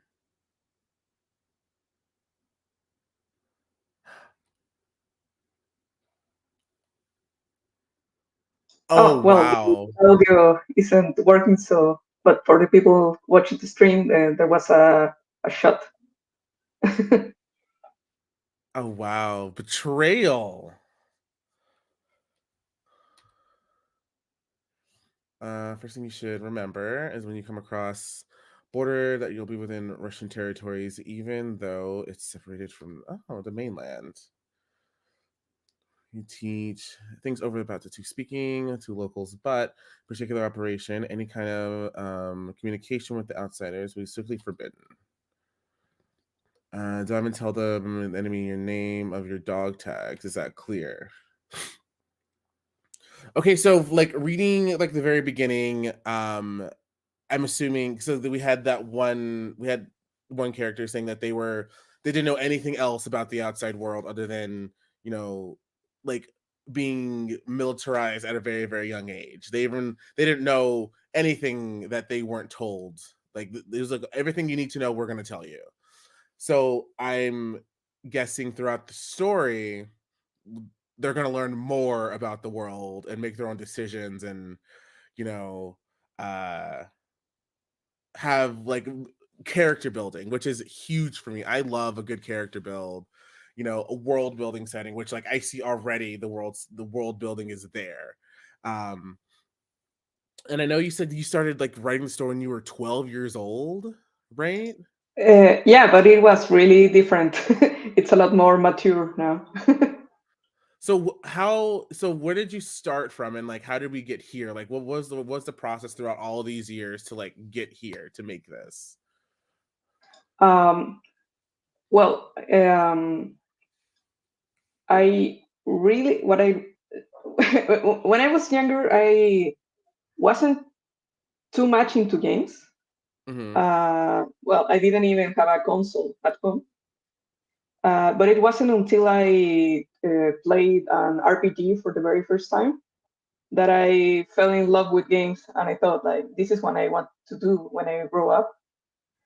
It was a really, it's not so popular. It's a game called Threads of Fate by Oh. back when it was called Square Soft. Oh, by Square. Oh, this is early. Yeah. and, Oh. and it was like seeing one of my animes, but you could interact with people and move the characters, so that blew my mind. And that's what I wanted to do, like my own anime with RPG mechanics. I So love that that. was, yeah. So I'm guessing this is like the base, right? Where Yeah. everyone's at. This is random bird here. Hello, bird. Oh yeah, Oh, so those are they're the, saves. yeah. Oh, that's so cute. Oh wow, and there's so many save slots. Oh wow. Yeah, we made multiple save files so people can. There's some branching in the story, so people can Oh, try that all was the my next options. question. Yeah, I was like, I see all these save slots. So I'm like, do we have like different alternate situations and scenarios that people can go visit and different endings? Because I love a game with multiple endings and like different, like how one playthrough can be so different from another playthrough because of one decision that you make. Yeah, And this game I has love two that. different endings. Ah, And I love there's that. also different outcomes for every boss fight. Oh, okay. I can congratulate you on your first deployment. Thank you, sir. I'm pretty excited for the opportunity. Harmos can give you advantage in the battlefield. Okay. Oh, and I see there's like a the morale bonus system. Oh, that's this is all we're like barely scratching the surface of this, but I can see how like deep the gameplay and everything can actually be in here, and that's really exciting to me. Because it's like, oh, I have low morale, so I might not do better in this particular battle, but the next one, if I talk to this person, do these things, I'm gonna be a lot more, have a bigger advantage in the fight. That's really, really cool. And it also affects a bit the personality of our main character because he becomes more. Really? Yeah, his motivation changes based on his morale. Okay.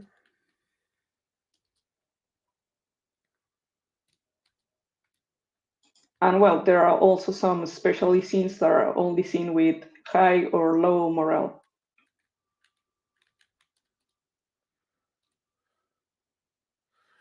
Oh my god, cute. I got a power bar from the vending machine. See, I'm the kind of person that just like looks at everything, talks to everyone. He was like, "Oh, can I interact with this thing?" And apparently, I can. I love that. Oh Yeah, wow. well, us developers love that. People like to explore everything because Oh even, I don't know, stuff like doors have a lot of work into it. yeah, right. Like I don't want to go through this door yet because I'm just trying to look around and see what else is here. What is this? Oh, this is the training room. And well, you're forced Oh, to train before you can go down the elevator. that's fair.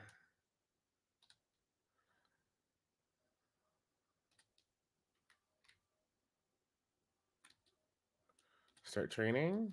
Yes. And this section here is because we didn't manage to put all of the explanation regarding the combat system at the beginning, so it was too much information. So that's why people have to fight again.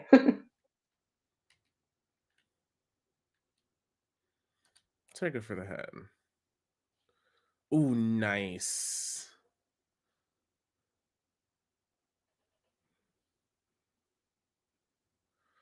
All attacks can miss the target. Skills will never fail.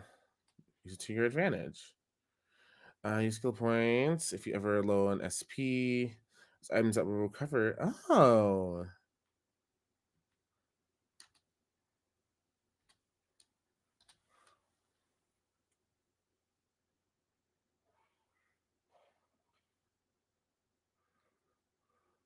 Nice. I really do love those cut-ins. Those are so fun. Oh, I Thank can't you. wait to see what other characters and what other their cut-ins look like too. Oh my goodness. And yeah, some characters have like 2 or 3 artworks for their battles. Oh, an concussion grenade. We're gonna use that.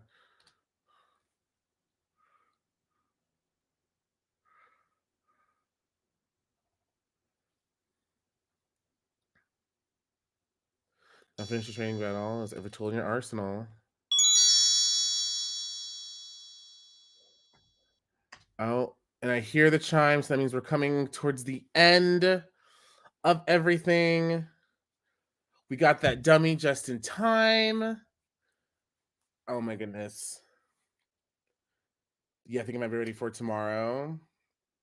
By targeting system has been added to works notes. Oh my goodness. This looks I know I'm gonna dive into this game. I know I am, and I'm gonna have I'm so excited for this. I want to thank you so much for coming on here, showcasing this a beautiful game, Long Gone Days. If you have anything else to tell everyone in the chat about it, now's the time. Like, you know, where can they get it? They can wishlist it on Steam, I'm assuming as well, right? Yeah, well, it's available pretty much everywhere because the game was released last month on Nintendo Switch, PlayStation, Xbox, and PC and Mac. And also, if you bought any of these bundles, like the Black Lives Matter bundle, the Palestinian Aid bundle, or the Ukrainian bundle, you already have the game, so you don't have to pay for it. Oh, fantastic. All right. Well, you know, I'm very excited for this. I know I'm going to be playing it on my own time, probably on stream as well, just to showcase to everyone. Once again, my name is Aphasia Speaks.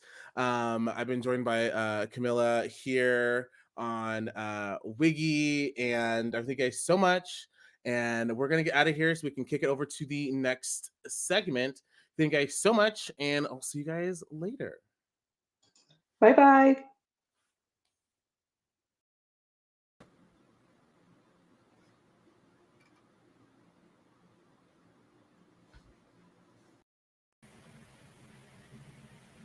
All right. Thank you so much, Aphasia and Camilla. That was really cool to sit back and watch. I can tell this is a powerful message and a reflection of how games can truly impact our lives. I also love finding out that it's already in a bunch of really amazing bundles, of which I know I already own, I think, 2 of them. But that doesn't mean I can't go buy it for a friend. So anyways, thank you so much again. During the showcase, we actually held a raffle for a free giveaway of the game. Congratulations to Totally Not Lux on Twitch. We hope you enjoy the game. We'll send you a code, and if we can't reach you for some reason, please send Wiggy a DM. As a reminder, you can get the Long Gone Days by visiting the ThanksGaming live Steam sale. The links will be added to the chat for you. And hang tight as we transition to our next showcase. This is Hako, the new intern at Bubblegum Galaxy. She'll now show us how to build planets. Sorry, I meant to say restore the galaxy? Build a planet by placing tiles. Finish missions to earn points and additional tiles. Place your tiles wisely to complete quests and win stars. The more stars you get, the more planets you'll be able to restore. Each planet will have its own quirks and special rules. As you gather stars and prove your skill as a planet architect, you will get to know more about your coworkers.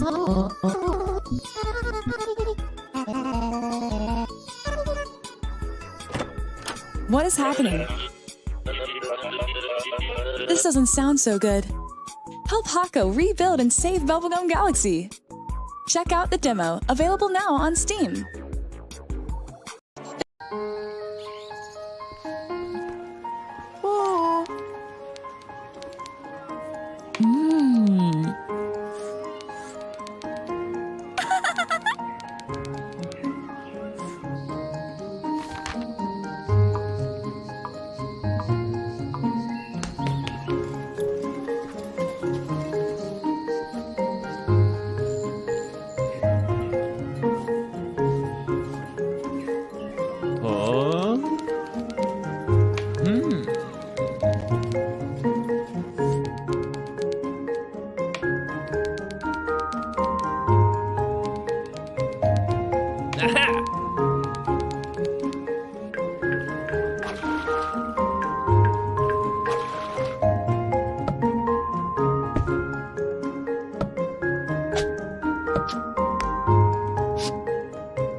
All right, thank you so much for joining us. Bubblegum Galaxy and Teacup are both games also on the Steam sale. So please be sure to head over to Steam to check out the ThanksGaming live Steam sale and see all of these amazing games. We're just showcasing a few today, but there are so many amazing women, femme-identifying, and non-binary-led games that we are so excited to be able to showcase. So for the next segment, we are thrilled to showcase the Sacred Acorn by A Few Dragons. In this adventure, you'll play as Ima, a small squirrel that has unexpectedly been granted ancient powers, which she must learn to harness to save her world from impending doom. She grows in strength and power as she overcomes obstacles and challenges and defeats each of the old guardians that have become corrupted and threaten to destroy her tribe and the rest of the world. Hosting this showcase is our very own Ariana Katana, who's also been running all of the production today. She's the one pulling all the strings to make everything run smooth and amazing.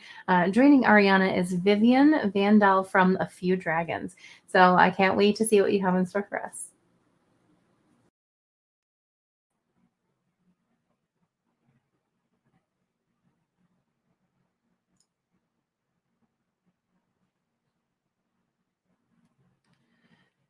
I think you might be muted there, Ariana. Oh, thank you. Now I can hear you. Part of being the secret producer, I have to keep my mic muted. Hello, everybody. I'm Ariana Katana. I play Just Dance and cozy games and variety of stuff on Twitch. And I'm so excited to be here today with Vivian. Hello, Vivian. Hi, how are you, Ariana? I am doing well. How are you? Yeah, good. Very, very good. Excited to be here. Awesome. Well, we are going to transition and take a look at the trailer for the game that we're about to play, and then we're going to dive on in.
All right.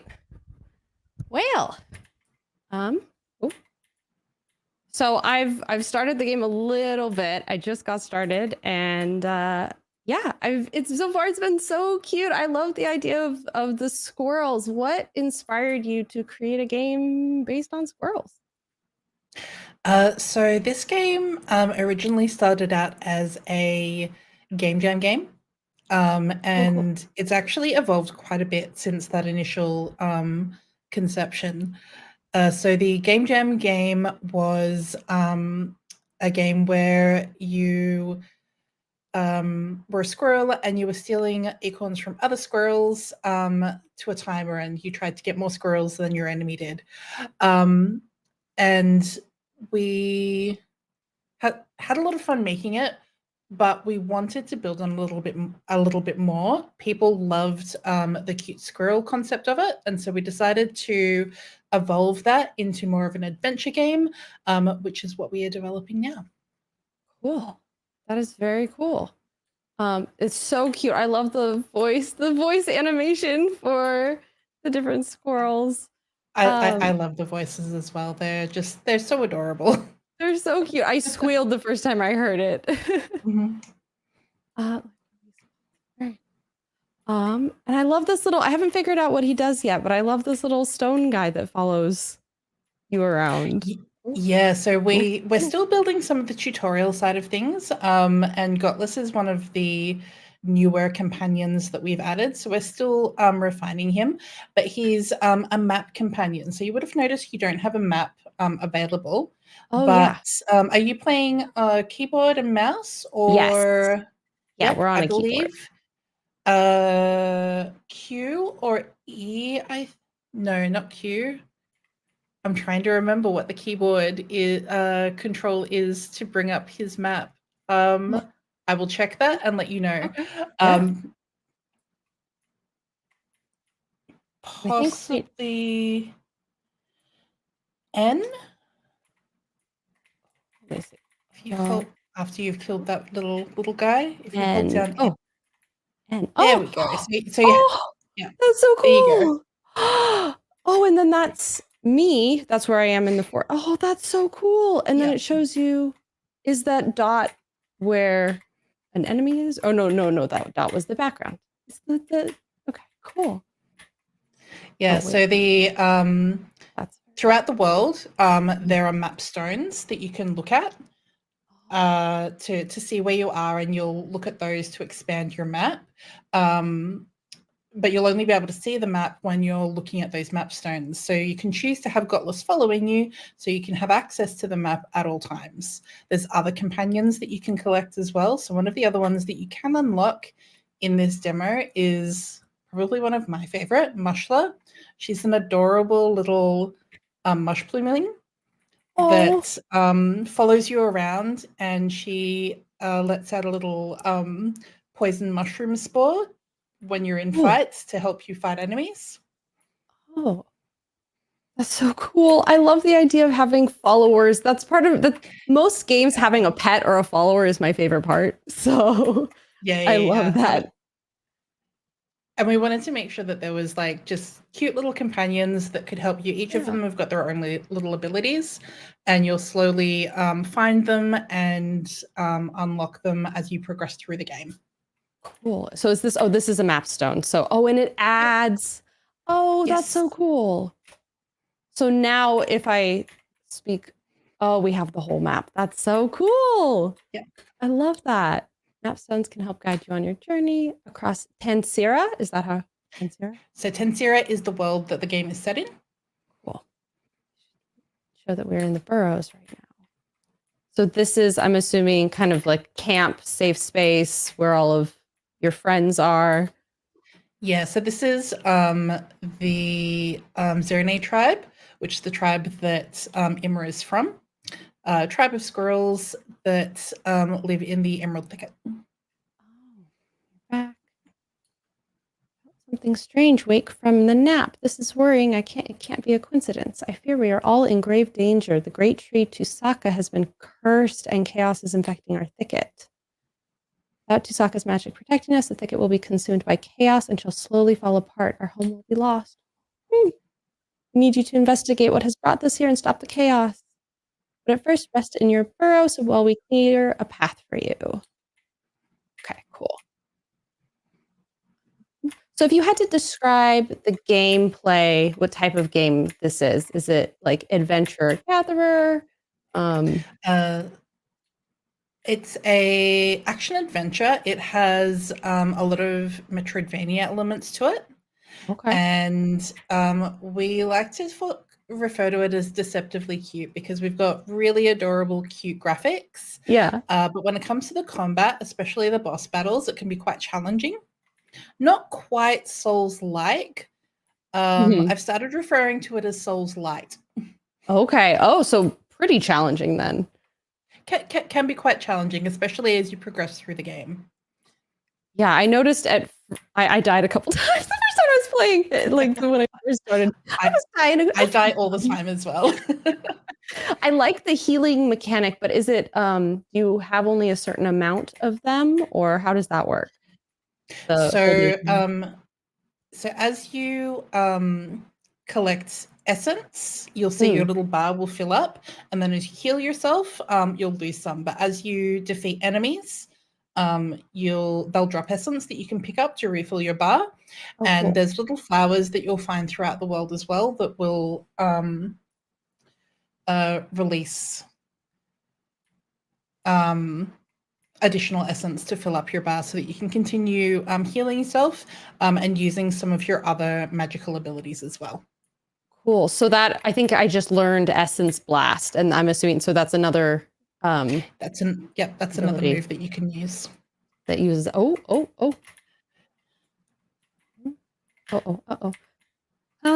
I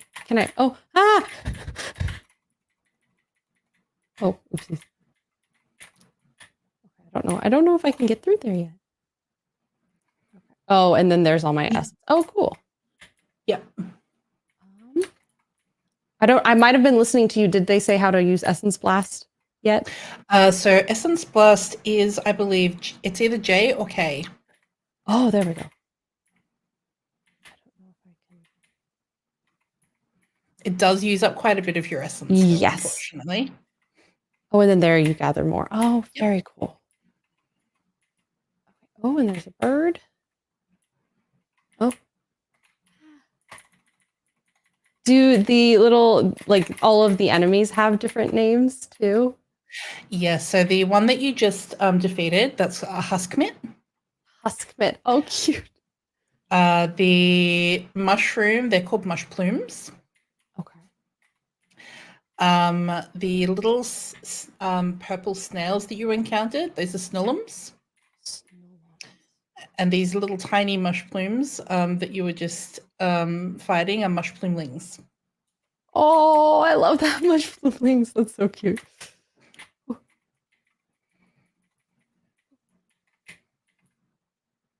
So the game itself is going to have 7 different areas in total that you'll be able to explore. And I mentioned before that it's got Metroidvania elements. So as you unlock new abilities, you'll be able to come back to previously explored areas of the game and get to areas that you couldn't before and unlock secrets or access things.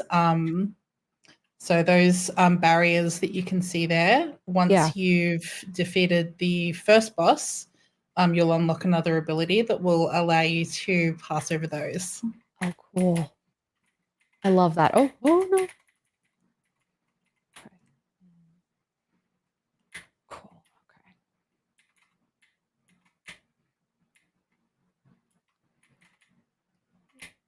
Okay. Oh. So the swipe move that you're using, when you see that the circle appear, so which is on your third strike, that's a more powerful swipe, so it kind of builds. Oh, cool. So if you can manage to get that third strike in, you do just that little bit more damage. Okay, so you want to time it to do the 1, 2, 3. Ah, that's cool. I like it. That's awesome. So, and I can imagine there's a fair amount of lore building that you have done with the game. So the setting of the game is an enchanted world called Tansira, and it's a relatively peaceful land. Everyone's relatively happy, or has been up until a mysterious force, a corrupting force, has started infecting things, which is one of the reasons that a lot of the enemies that you're encountering are actually attacking you. Previously, they would have been friendly, but they've become corrupted. And the various guardians in the different areas of the game that have protected everybody have also become corrupted. And little Emma ends up being tasked with investigating or discovering what it is that's gone wrong to see if she can save her tribe. Because without the Guardian's protection, things are going to start withering and dying, and her tribe will be lost. Okay. That's so cool. Sorry, go ahead. No, that was so cool. I love it. Yeah. Where the little crow that you could see before, part of another tribe of beings that you can encounter in one of the future areas. It's not available in the demo. Gotcha. But yeah, they're one of the other tribes. There's 2 other tribes of squirrels that you'll be able to encounter as well. Cool.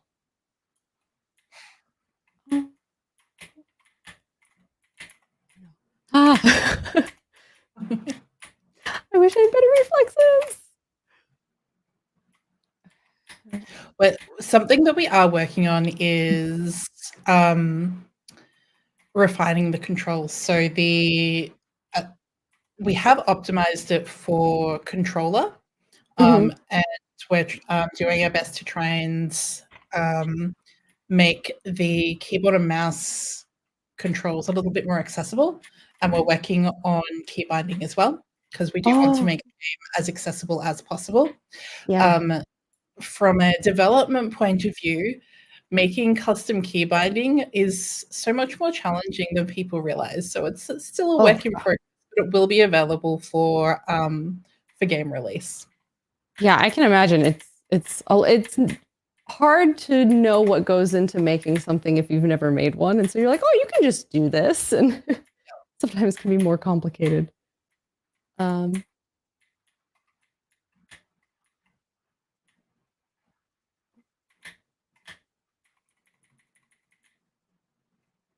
It's so cute. I love the artwork. I love just all of the style of this game is so pretty. Our artist Lauren is an absolute magician. She does such fantastic work creating all of the art. It's a single person that does all of the art for our game. Oh my gosh. So she does all of the art and the bulk of the animation as well. She is super, super talented, and we are extremely fortunate to have her on the team. Yeah, it's one of the first things I noticed was just how beautiful this game is, and it's so cute. It's one of the things we probably get comments on the most is the art, and then the other thing we get lots of comments on is the music. Yes, the music is so nice. It's very calming for something that everything's trying to kill you and you're squishy. It's nice to kind of have that dynamic, because then you just feel like you can go through and chill, and I'm still playing a fun game even though I'm dying. Yeah, so one of the reasons that we did that is we wanted to make a challenging game. We've taken inspiration from games like Tunic and Hollow Knight, Death's Door, and games like that. But we wanted to make something that was challenging, but also bright and colorful and a little bit more lighthearted in the atmosphere, because we noticed a lot of those games that are Souls-like or Souls-light tend to have a darker, grimmer, grimier setting and atmosphere, and we wanted to juxtapose that with something a lot brighter and happier, something that felt a little bit more family friendly as well, because we want this to be something that's available and accessible to all ages. Yeah, I love that. I love that a lot. And I think that that was something that was definitely needed, because you're right. A lot of those games are just so dark. And if you want to play it, you have to kind of deal with those dark elements, and having something that's challenging, but also fun and like or not fun, well, it is fun. Yeah. Positive, upbeat, like lighthearted. That's what I was going for. Lighthearted. Yeah. And Lauren especially has done just such a phenomenal job with really nailing that whole cute, lighthearted, bright, colorful aesthetic. Yes. Ooh. Oh no, oh no, oh no, oh no! I die on those all the time. Can I destroy them? Or is that something that you can take out, or it's So they are sadly not destroyable. They're just thorny, spiky barriers. You just gotta learn how to bob and weave through the barriers. But I can feel myself getting better, I think. I'm getting there faster. Yeah, it's the very first time that because I do more of the writing on the game, and Lauren and Kieran, our programmer, do the bulk of the development. So I will come through after. So I'll write things, and then I'll let them do their thing, and then I'll come in and I'll test, and I'll run through and I'll be like, "Oh my god, this is so hard. What did you do? What's going on here?" And then after I run through a few times, it's surprising how quickly you will pick things up and skill yourself up as you progress through the game. Yeah. It's so satisfying. It's satisfying to kind of get the hang of it. Absolutely. Made it all the way with. Oh wait, I forgot about these guys. I like that you can hit multiple at once. It's sort of an AoE, not a huge AoE, but it's a little bit. Oh. Oops.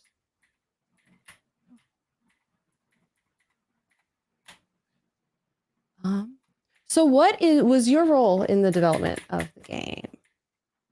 Yes, so I'm the writer, and for our studio, I also do all of our communications, community management, social media, etc. Oh, okay. So yeah, that's a hefty role. We're a very tiny team. So our core team is 3 people. There's myself, that does. I like to refer to myself as the words witch.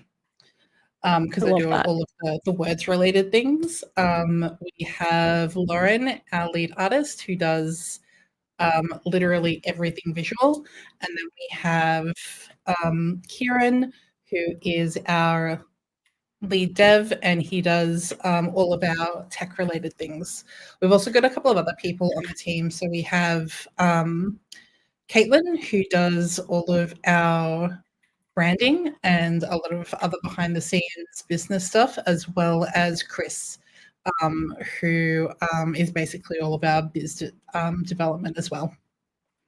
So is that still a very tiny team? Yeah. Wow, that's incredible. How long did it take for this game to be developed? So the game has been in development for a good 3.5 to 4 years now. Okay. We were fortunate though to secure Screen Australia funding earlier this year. So Screen Australia is one of the government funding bodies in Australia, and they recently, only last year, opened up a game development grant, and we were extremely fortunate to be in one of the first rounds of that. So that's enabled us to be able to bring on our Lauren full-time and really power ahead with development. And we've probably managed to develop more of the game in the last year than the previous 3 or so. Wow. Which has just been amazing for us. We're really excited because it means that we're going to, at the moment, we're on schedule to be able to release this mid-2024. Wow. Oh, that's awesome. So that's coming up. Yeah. That's so cool. Yeah, not that far away. Yeah. That's so exciting. So the process of getting that done, what kind of do you what do you have left? Sort of. So at the moment, we're about 75% of the way through developing the game. We've completed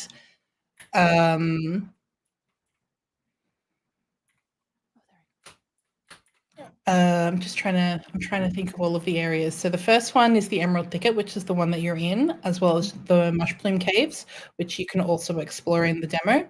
We also have the Dusty Canyon, the Wild Highlands, the Tundra, and all of those are completed. And then we've got just 2 more areas, one which is half done already, and then the final end area that we'll be working on next. And then we'll be ready to enter beta testing. Wow, that's so exciting. Really, really exciting. So I rescued somebody. Is he still rescued even though I died? How does that? Or yes. So the little soliloquies, there's something that we've added recently, and in the full release game, you'll be able to visit an area that all of the released ones will be hanging out in. You'll be able to chat with them and see how many of them that you've been able to release. And you'll be able to find those in each of the different areas of the game as well. Oh, that's so cool. And do they sort of all have their own, I don't know, is it personality or story? Is there kind of another story behind their whole, like, why they're trapped? What's like why you're rescuing them? They're a I guess the best way to describe it is they're kind of a magical, almost spiritual representation of the different regions that they're from.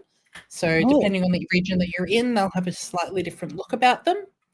And then being trapped is a reflection of the corruption that is taking over the land, and then just not being able to do the things that they usually do to keep things balanced and also look cute and adorable. But you'll notice when you find them, they sound really sad. They've got that sort of noise that they're making until you release them. Yeah. Oh, wait. Did I hear one or did it might have been the death sound of a mushplumeling? Oh, that's what it was. Okay. They also have a little yeah sort of sound. Well, awesome. I heard. Oh, sorry. Go for it. I was just going to say this is the Mushplume Cave. So this is the second area that we've made available in the demo. Oh, cool. Oh, it's so pretty. I love the art so much. This is like one of my favorite spots in the game. It's just one of those spots you can come and just take a little breather. Yeah, I love that. So I did hear we had our 3-minute warning. So we had a question from chat. Are the other squirrels friendly to you? Yes. So in the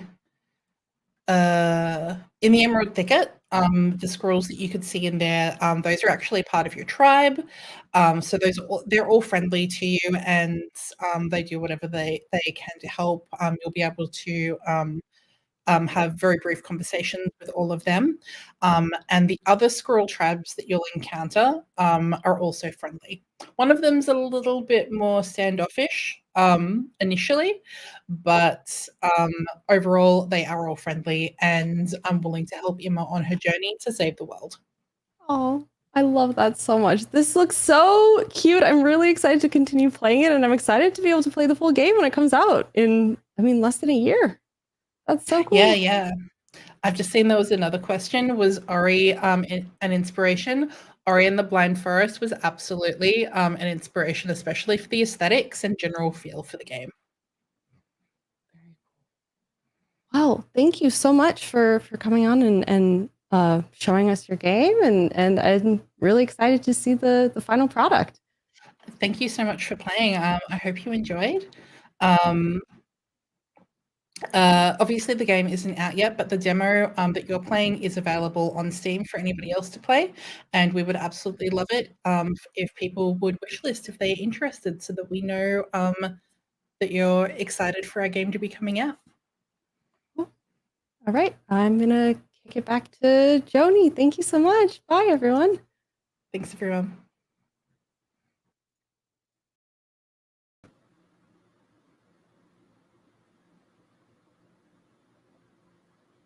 Hi, thank you so much. It's such a beautiful game. Thank you, Ariana and Vivian, for that amazing segment. I love that this game started during a game jam. Game jams are just such an amazing opportunity for mentorship and learning. Check out our friends at the Global Game Jam and the IGDA for future opportunities to join virtual and in-person jams.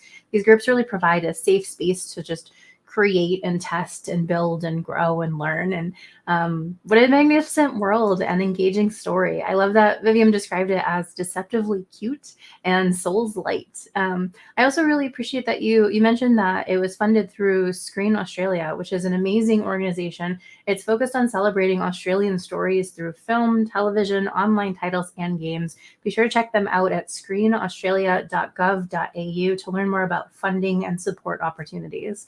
But for now, we want to really congratulate our winner for the raffle. So let's go ahead and congratulate Duelist TV from WIGI's Twitch stream, Duelist TV, for winning the raffle. I really hope you enjoy this game. We do have a game code for you. We'll send you a DM and the code soon. If we can't reach you for some reason, please send us a DM and we'll get that out to you ASAP. Shout out to A Few Dragons for making such a great game. As a reminder, you can get the Sacred Acorn by visiting the ThanksGaming live Steam sale. So the links will be added in the chat. Be sure to add that to your wish list. And we'll be right back with our final showcase of the day. But stick around as we do have also a panel discussion to close out the event. Hi, I'm Yuzu, and I'm a kitsune. Since I became a messenger of the goddess Inari, I've had some wild adventures. No story would be complete without Kiri. She is my best friend, and we've known each other since we were little. But lately, she's been acting a little strange. Hey, Yuzu! I've been thinking about you and me, and... you know what? It can wait. Let's go for a run instead. She's gotten even weirder ever since I met Akko, the village healer. Akko is amazing, and she's always suggesting fun stuff to do together. Hey, Yuzu! It's been a while. You should be my partner at tonight's harvest dance. We'll be the cutest couple there. And don't worry, I'll try not to step on your tail. She also introduced me to the village elder, who thinks he's really funny. Miss Yuzu, it's so nice to hear you'll be accompanying Akko to the dance. Just be aware, it won't be a foxtrot. I also met a grumpy samurai ghost at a haunted mansion. A kitsune. Your kind plagues me even in death. You'll love the cat merchant with all his puns. I think he's perfectly adorable. Yeah, it's been years since I've been in a damp cave or a dungeon, but I'm not one to refuse the call of destiny and profit. And I've run into some old friends like Aaron. Kiri's uncle trains her too. My brother may indulge you, Kiri, but I will not. Do it again with proper form this time. Ah! My form? Nothing I do is ever good enough for him. I actually really like your form. I think your form is excellent. He just wants you to be the very best. That's all. Things got a little crazy at the harvest dance. It was great dancing with Akko. But when Kiri showed up and wanted to dance with me too, things got really confusing. Well, I gotta go now, but I'll tell you lots more later. So don't worry, 'cause I'll be back in 2 shakes of a tail.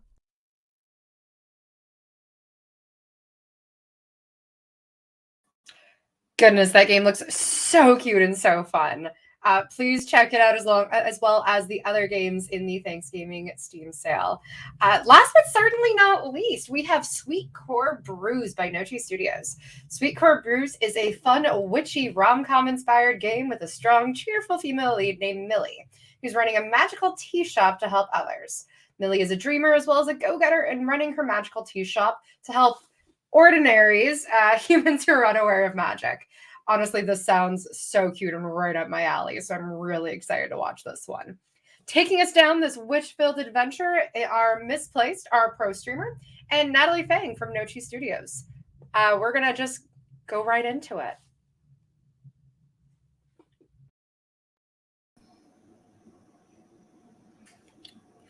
Hey, everybody.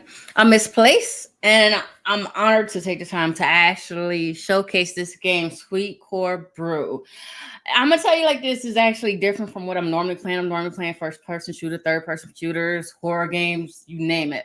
But I'm not going to lie, the picture caught me. So I was like, I'm going to choose this. So tell us about yourself, man. Introduce yourself. Yeah, thanks for having us. So I'm Natalie. I am the director of the games coming out of Nochi Studios. We are a three-person female team making romance games, specifically using anime as the form of how we want to tell our stories and trying to gamify these stories. So yeah, Sweet Core Brews is our fourth studio title, and it's a little bit different than our past games. So we're really excited to be able to be here and talk a little bit and play the game with you. Yes, I'm excited to be here too. I mean, I did get to get like a little heads up and get a taste of the game and stuff. But I mean, I want you to tell everybody what was your inspiration on this game to be different from all your others? What inspired you? Yeah, so our past ones were more very saga-like, and depending on the story that we wanted to tell, were more serious in nature. And so as a team, we usually in the beginning of development, we sit down and figure out what we want to do from a concept. And we wanted something that was really fun this time. And we were really inspired by like the witchy sitcoms from like the 90s or in like the 80s. Bewitched, Sabrina the Teenage Witch, and just like hijinks. Hijinks are always really fun, and like you can make a great romance out of them. Like there was always awesome ships in these rom-coms, but then they were still really entertaining, right? I think the thing with visual novels is that people also think like, oh, you're spending a lot of time sitting down. So we wanted to go more for bite-sized pieces too. So like rom-com really just made more sense to us, and making it again that sitcom-y aspect where you can just sit down, get a bite-sized piece. We try to do that with the way we laid out the stories, with the chapter format. And so people are busy in their lives. And so like you can just come in for like a cup of tea, so to speak, and then enjoy it and then go on with your day and then come back again if you wanted to. Yes, that's exactly what I got from it. Like, you know, I play a chapter here, come back to it, come back and play the chapter again, especially some of them I could say. I mean, I was like, hold up, this is like telling the whole story. And some of it is, it's a lot of it that was actually relatable to me because I'm like, yeah, I choose something like that. But Yeah. we're going to hop into the actual game. We're actually going to hop into chapter 3 because I think the audience will like this chapter, especially because they can give me some words because I was running out of words. So Yeah, totally. And that's the thing is like if you step away from it, we made it so episodic that you don't necessarily need to remember what happened in the prior episodes because again, it's that sitcom piece. It's like when you're watching Friends, right? Like you don't there is an overall arching like storyline, but you can just jump in anytime and still enjoy it for what it is. yeah, so yeah, let's definitely hop into the game so everybody can see how awesome this game is and how relaxing the music is.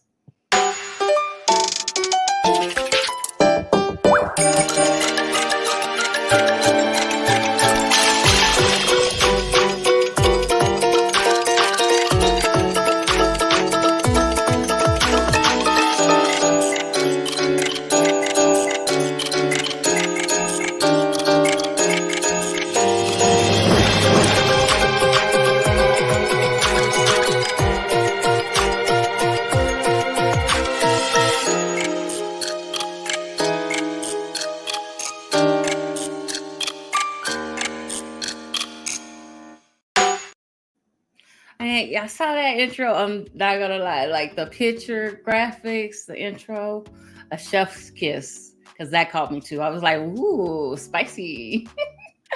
Yeah. Go ahead. Oh, sorry. Yeah, I think that was sort of the vibe we were trying to get. Like it's slice of life rom-com, but we wanted to empower women too. There is spicy content in here if you choose to go for those answers. I think there's just so much around this genre where people sometimes are ashamed of that, but we didn't want to shy away from it because we know that's what people want, right? And there's like a healthy balance of it. And so, yeah, we wanted to have that edge in there. So I'm glad that came through when you saw the trailer. Oh, it definitely did. Like, especially with like the first chapter and stuff, I was like, I don't know, do I want to be spicy or nonchalant? And I was like, I'm gonna see it to believe it type person. So I went that route. But with this one, chapter 3, I was like, if you like my opinion, like if you like reading books and like this is the gaming type way to get into that, and I love it. And this music in the background so relaxing. Like I would use this to cleaning up, like just turn it up and clean ourselves. Awesome. Yeah, that's the goal, is chill vibes all around and just a good time. Yeah, so I'm gonna read some of the lines and stuff and click through it. So yesterday came and went. This is Millie, and I've noticed she's talking like how we would be thinking in our mind, but we wouldn't really say this out loud. But it's like, okay, this is what I got to do. Some of us are like mind thinkers because my mind will go 20 miles an hour on something. So I realized that with Millie. She's like, yesterday came and went, and by the end of the day, there was still no sign of either Olive or Zero. Olive or Zero are characters you will get to meet, and they are very interesting characters. They are. And Zero's case, I suspect her live show ended up taking most of her time. So I got a question. So with Zero, because everybody is such a fan of Zero, I kind of like, I went to like, I don't see what's like me. I was like, yeah, I felt like Millie, my choice for Millie was, I don't know what's so special about her. So that's what I went with. So why everybody loves Zero? Like, if you don't mind, if you can, give the little bit of tea. Just a little bit. Totally. So we do jump into things really quickly into the game. So we're trying to speed that up for that rom-com style again, right? Because you just plop them in a rom-com sitcom. So for Zero in particular, the background, as you continue to play the game, you'll learn more about her, that she's actually like a local celebrity. Think of it as like a VTuber of sorts, or like, you know, singer, things like that. And so she's an idol, basically. And as an idol, she does all these meets and greets, and people are obsessed with her because they think that she's so good at telling fortunes. But in actuality, she's actually a forecaster, meaning a magical being who can see the future. And so she's giving really accurate fortunes, and she tends to make up spicy fortunes about people's future weekends, their love life, things like that. And so she gets really popular because of that. Oh man, I kind of need her in my life. Maybe give me right? Give me the answers. Yeah, just a little bit of the deets. Just a little bit. Okay, so arriving at Harvest Building, I don't waste time heading onto the lobby. And from the background, the awesome background of this, is this Harvest Building? Yeah, so it is meant to be a commercial district. So she's there on a job to deliver stuff because Olive, which is a fan of Zero, left some items of her own personal items at the tea shop. Oh, okay, that makes sense. Huh. This place isn't as busy as I was thinking it'd be, but it still is early enough in the morning. I mean, some of us are late sleepers, so I don't think it's gonna get busy. Mm-hmm. Reaching the front counter, I'm surprised to find it empty, save for the large directory plastered on the wall. I mean, yeah, because probably around noon or something, it'll probably be busy. In my opinion, probably noon, 1, 2, and then like 3 when people are leaving and coming. Totally. Off to floor 14 it is then. Oh, heights. I'm 50-50 with heights. Floor 14, as long as I don't have to look out the window, we good. No glass elevator, right? Yeah. Because I'm that one that would be in the corner, look calm, and be like, I ain't looking. Or I'll play. I head over to the elevator and hold the button down as the door closes. She didn't want nobody up in there. She hurried up and closed the door. Get her task done. She's like, hurry up, door closed. Once we start moving, I look over to the thermos, wondering whether my tea has made the journey. Considering the thermos is still warm, I don't think I have much to worry about. That's good, because warm tea. But these days, there's warm tea, cold tea, iced tea, sweet tea, unsweetened tea, raspberry tea. I was like, hold up. Yeah, we have expanded on teas. So, now I'm wondering if I made too much tea for her. You can never make too much tea for anybody. You cannot. I say that for coffee too. You can never make too much coffee for people. But we ain't talking about coffee, we're talking about tea. Tea and witchiness. Yes. Then again, she's probably has enough here to stretch over a couple of days. Hey, that's all that matters. At the next floor, I finally notice I'm still holding down the button, but the elevator keeps moving as usual. The more I continue my ascent, however, my stomach can't help but to tighten a little with each passing floor. Taking a breath, I shrug off the feeling as I rub at my hands. Come on, Millie, you're acting like you've never run your own errands before. You're just going to head on over to her desk and drop everything off and then go back. And we go, okay? So she's kind of nervous. I'm pretty sure. I think she's nervous because it's like this person is important, and it would have been anybody else, she'd have been nonchalant with it. That's what I'm thinking. That's what I'm getting the feeling of. Could be wrong, but she's like, "Ooh, this person's important. Don't really want to mess this up." And I make the awesome tea, and she gets up. She wants my tea. I bring her stuff and everything. Despite my poor attempts to self-talk myself, I just did that. I just self-talk myself.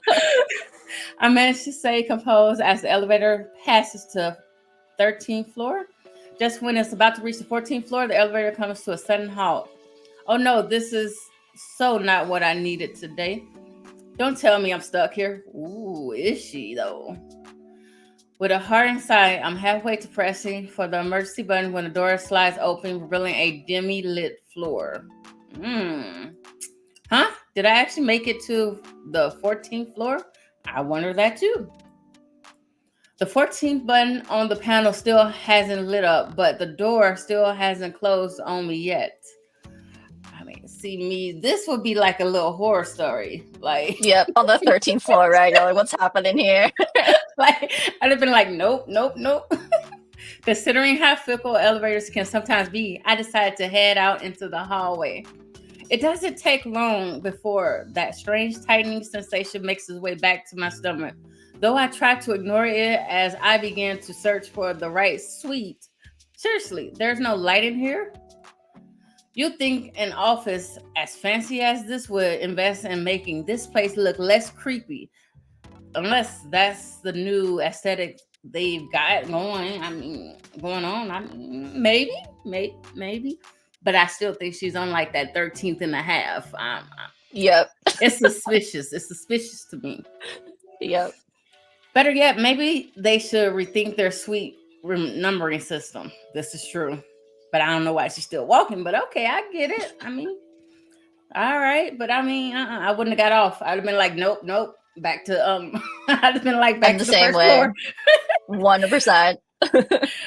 Because none of these match the ones on the card. All at once, that sinking feeling returns. I'm not really on the right floor anymore, am I? I don't think you are. Looking further ahead, I resist comparing the hallway to a void, yet that's exactly what I'm starting to look like. Oh, Millie.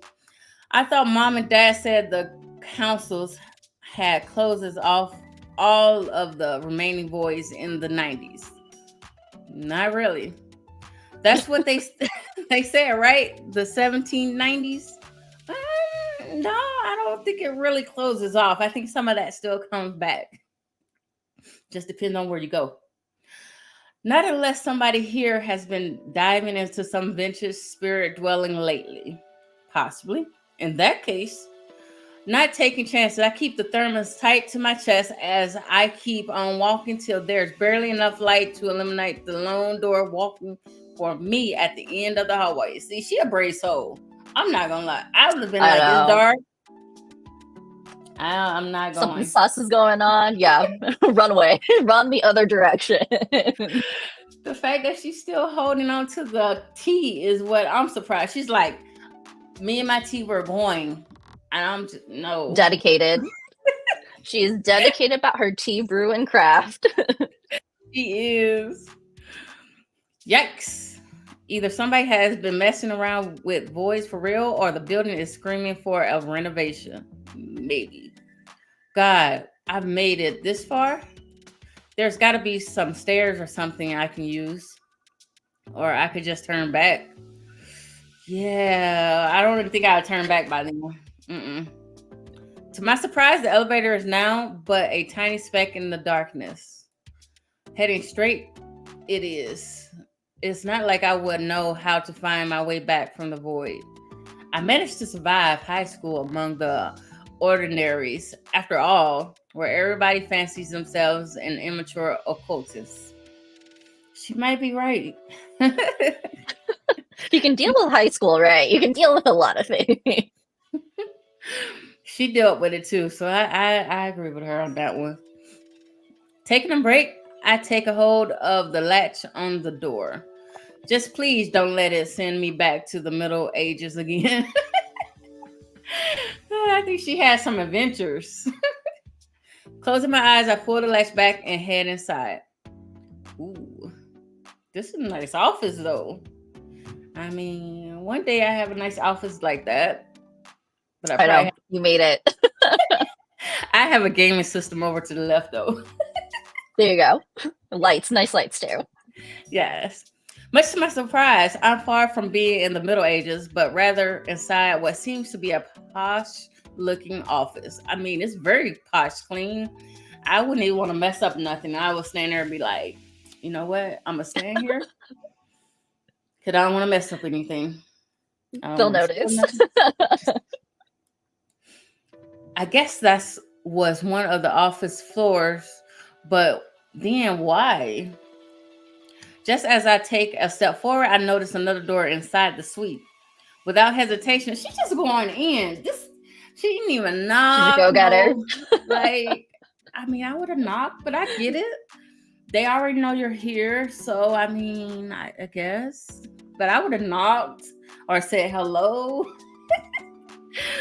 I push the door open, only to come face to face with a half-naked man in the middle of buttoning up his shirt. What? Oops. And that's why you knock, right? Yeah. I accidentally double-clicked too fast. I'm sorry. I know I should close the door, but my mind has lost all sense of focus, save for the perfect chisel set of abs gracing my view. Ooh. A second later. And if you click too fast, there's actually a log button at the top right too, so you can like see what lines are missing. You know, sometimes we do the same, but we've designed it that way. Okay. What the? But you didn't miss much. Earlier. A second later, however, reality begins to set. And that's good to know that there's actual log. You can go back and read it, what you missed up on. It even has a refresher. Like if you stop going through, you're like, okay. Yep. So I like that. I'm so sorry. Wrong room. At once I go slam the door, yet the man swiftly stops me in my tracks. Where do you think you're going? Man. Why did you even come in front from that door? I mean, it was only one door. I was just wondering the same thing myself. I mean, you can wonder that, but it was only one door. I tried to avert my gaze to let the man finish buttoning his shirt, yet he doesn't spare the modesty as he leisurely takes his time. Bro. He knows. He knows. He knows we looking. Yep. Wow. Well, in that case, they didn't tell you. You could always just use the main door. There was only one door. That's what I don't understand. I don't see why you prefer taking the hallway of shame if we haven't gotten to that point yet. The hallway. There's some stuff going on. It is. The hallway of shame.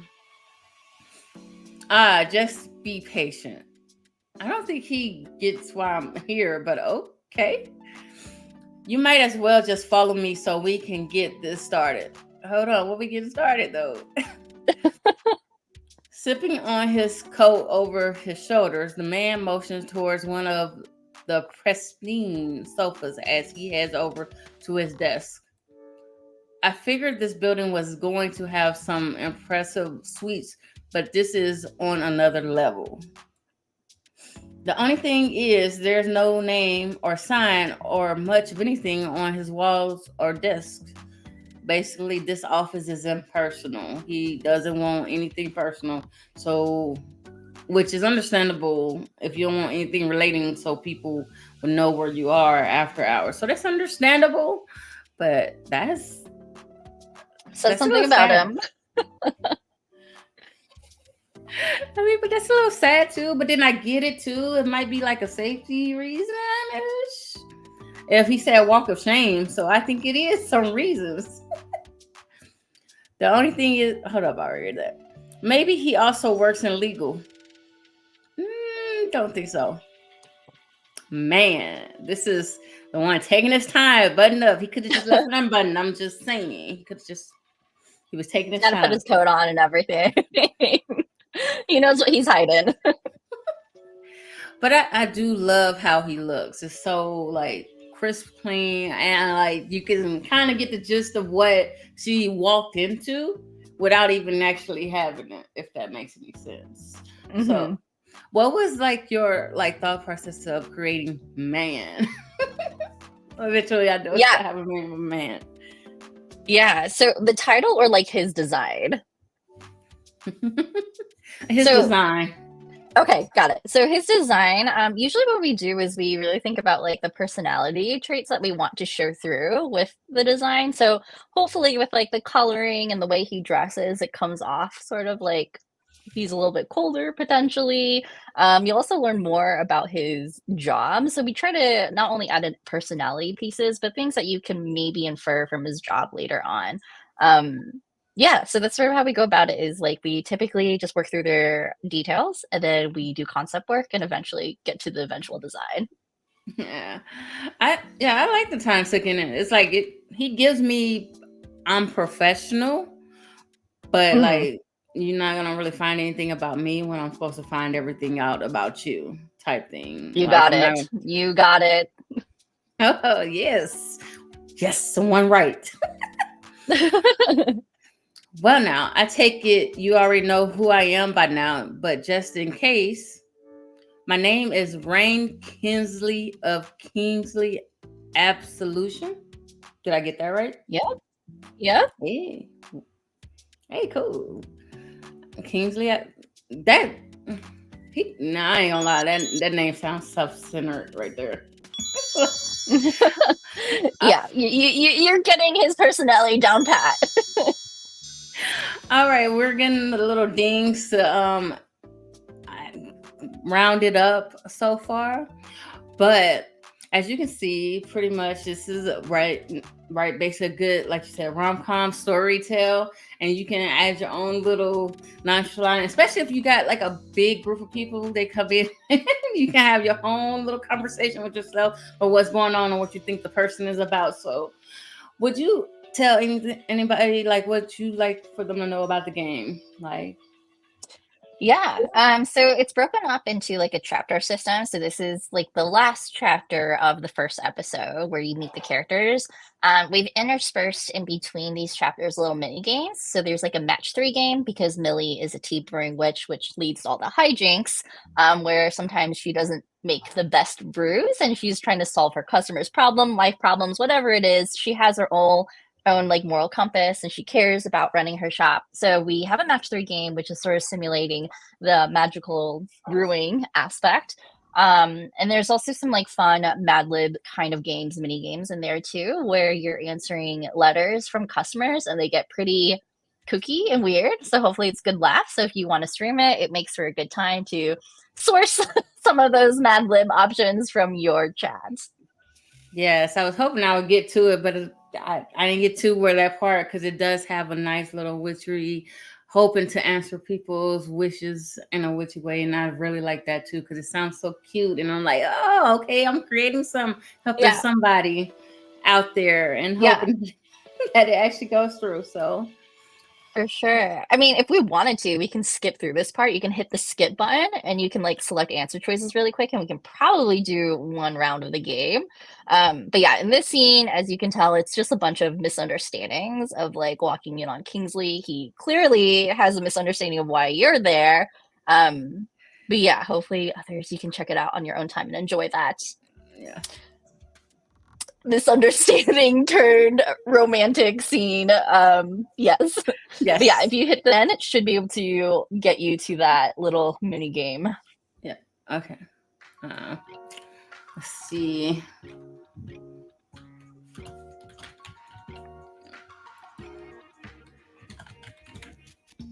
You are good at thinking of names on the spot.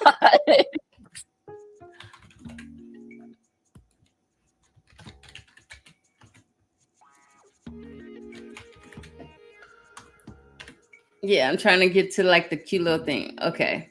So this is where like you were talking about we help customers figure out their love problems. It says make a love and get it ready to be slipped into their midnight. So make a love, I'm gonna say connection and hopefully work for the best. Yeah, totally. That makes it funnier when it's like weird stuff, right? And get ready to be slipped into their midnight PJs. Oh, okay. Yeah. PJs. All right. And then let's see. Going away. I feel like I need some good luck. Get things back going on track. What should you recommend? Making a love connection. That is a form of love connection. I don't know where it's gonna go, but yeah, that's a form. Yeah. Let's see.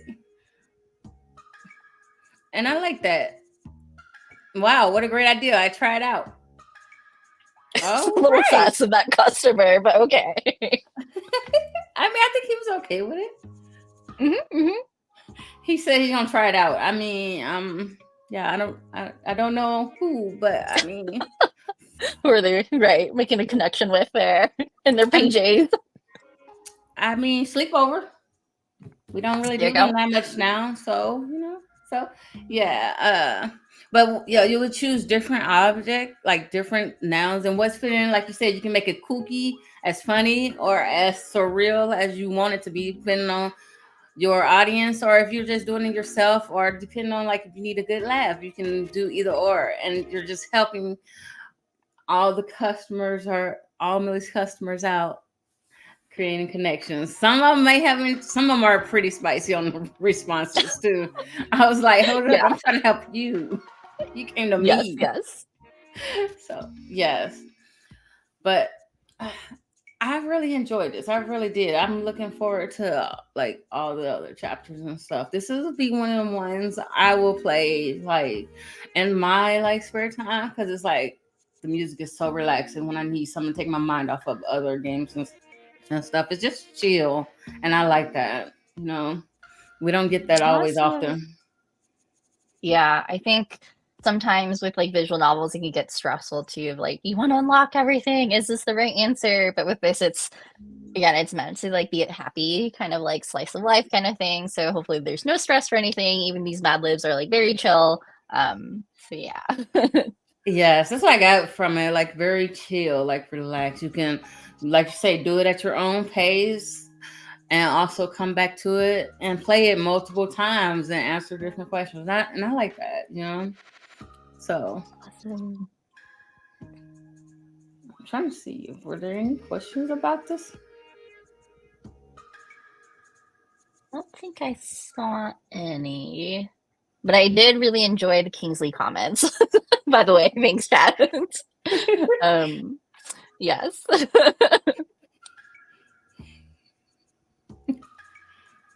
Yeah. Seems like it'd be. They say it seems like it'll be hard to code. Was it real hard to code to get like all these aspects of it? Yeah, so the coding itself, not too bad. I think what was more challenging for us is coming up with enough content. So as you mentioned earlier, like if people are replaying this, we want to make sure that there's enough content out there that it feels fresh and different every time. You're not getting the same answers all the time. So we wrote a lot of Mad Libs and prompts and options. We also wanted to like have different flavors of like voices, right? Like we had some posher responses, some like e-boy responses, standard responses, things like that. So hopefully it makes it a good time that if you're playing it, you're seeing something different. But yeah, I think it's interesting just to see, like, even with some of the same prompts, like, people, depending on what you put into the Mad Libs, it can turn out super different. Yeah, that's so true. Because I think like the first time I played it, I put in like some simple like different words, especially like I put in like vanilla and stuff, and then I changed it up this time. As far as names, I'm like I can stay naming stuff, but like other Yeah. ones, I'm like, hold on, this sounds better this time. Let me do this. So yeah. Totally.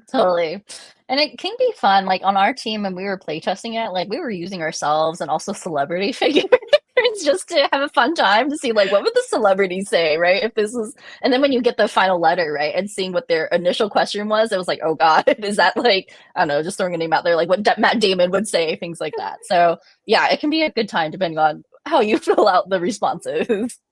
This is true. So yes, I guess we'll turn it back over to them. But I hope y'all enjoy seeing and me talking about how manly the man wants to be the man up in this, because he was like, I'm just like, it's only one door.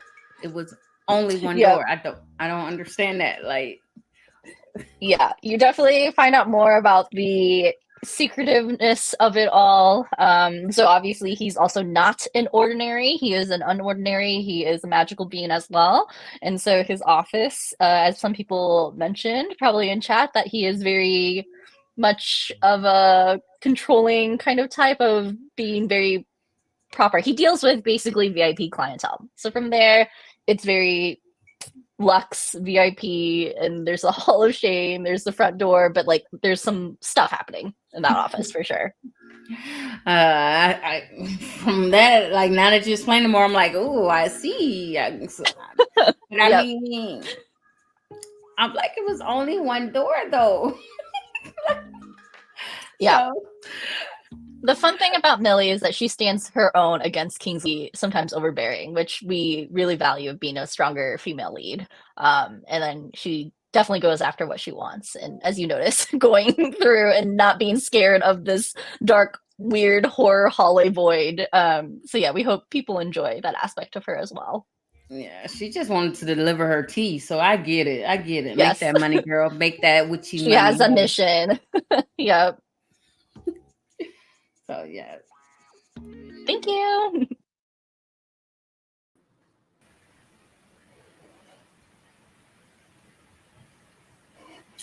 Awesome. Well, thank you so much, Misplaced and Natalie, for that cozy yet very thirsty goodness. I know chat was really enjoying. I'm very glad that actually, including me personally, that we got to see who the man actually was by the end of it, because otherwise I think I would have rioted. But Rain Kingsley, aka Aphasia's future husband, according to chat now, was a delight to see, but also that game seemed so cool. So I'm excited to have that on my wish list. Anyways, congrats to Miles_of_Amanda on Twitch for winning the raffle. We hope you enjoy the game. It looks like you're going to have a very fun time, albeit confusing with the doors, but that's all good. We'll send you a DM code with that soon. And if we can't reach you for any reason, please just send us a DM and we'll get you that game code ASAP. Shout out to No True Studios for this absolutely fantastic experience. Grab Sweet Core Brews today or wishlist it during our ThanksGaming live Steam sale with the link in the chat. And with that, we've wrapped up our 6 showcases somehow, but wait, there's still more. That's right. We've still got 1 hour left, and it is packed with a powerhouse of a panel. Before we transition into the closing event, please join me in thanking all of our amazing streamers and game devs who participated in today's showcase. And thank you to our sponsors who helped make this event possible. Brass Lion Entertainment, Mid Boss, and River, we really appreciate you supporting this important event. Together, we can elevate women, femme-identifying, and non-binary developers and showing them our support. One of the simplest ways to extend the support is to wishlist these games, which you can do right now during our ThanksGaming Live Steam sale. So let's get that link in chat for everyone. Yes, and please just help us out by visiting the showcase games on Steam and wishlisting all of them, because I think all of them deserve that. If not, just hit the buy button. Just like slam that. It's perfectly fine. Keep in mind, we only showcase 6 out of the 20 games that are in that Steam sale. So there's lots to explore. I know I've been poking around in there, and yeah, if if anybody needs to get anything for me for the holidays, just check out my wish list at this point. And while you're putting these awesome games on your wish list, be sure to follow the fabulous streamers who help make today's showcase fun, engaging, and memorable. Ryu, Tash, aka Carnival Jedi, myself, Aphasia, Ariana Katana, and Misplaced. Thank you all so much. You are all a blast to have here and to have you play through these amazing games. And now to close out our event, we have an industry panel full of absolute bosses. This panel will feature industry titans who work in all aspects of game development. We'll be right back, and when we return, Natasha, the CEO of Mytel, will lead the panel discussion as our ThanksGaming live moderator. Stay tuned. We'll be right back after a quick break.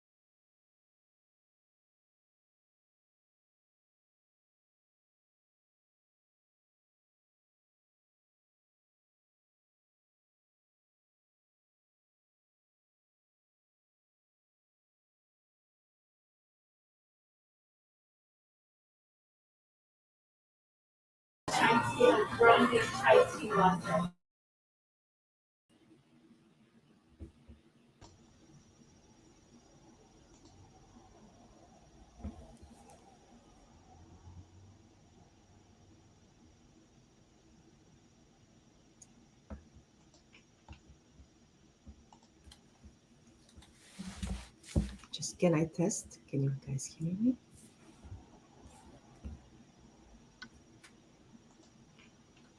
Yes. Awesome.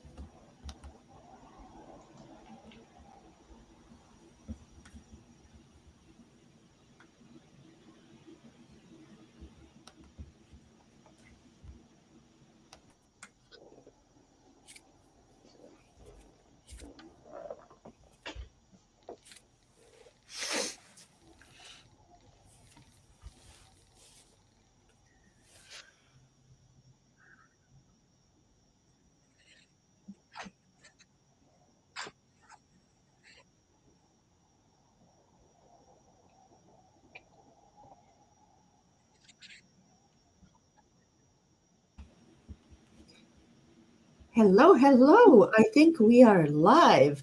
And it is time for long-awaited The Boss Life, Women CEOs in Games. My name is Natasha Skult, and I am going to be a moderator of this panel, which I'm extremely honored and privileged to share this stage with absolutely inspiring leaders of our industry. Today we have with us Kate Edwards, founder of Geography. We have Athena Peters, co-founder of Rainbow Unicorn Games. Nicole Lazaro, founder of Exio Design. And Irina Pereira, Unleashed Games.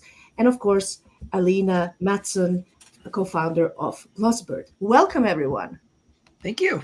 All right. Thanks for having me. So, I want you all to start, let's start with the short introductions, especially as you introduce yourself. I would like to ask, as you have been in the industry also before the shoes of entrepreneurship, how did you make that decision to be a boss, so to say? Like, where did you, I can tell you from my side, because I'm the CEO and founder of Mytel, indie company from Finland, that I just in one moment flipped the table and just decided I'm gonna go entrepreneur route, but that was me. So it would be really wonderful to hear your stories.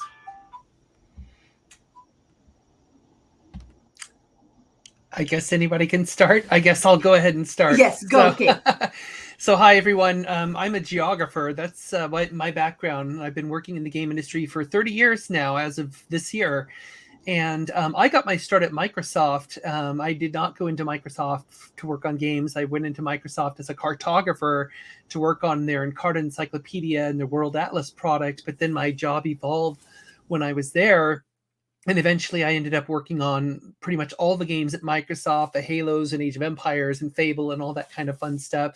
And that's when I really found my calling. But then I left in 2005 after 13 years of being at Microsoft. And I think for me, that was kind of my big pivot when I had been part of a big corporate environment for 13 years and I was really tired of it. And I could not see myself surviving because of just my personality. I like charting my own path. I don't like all the inter-office politics and all that kind of stuff.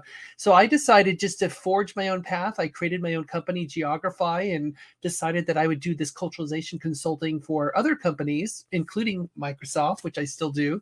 But for my personality and for who I am, that was by far the most perfect path because I like a certain degree of risk in my work.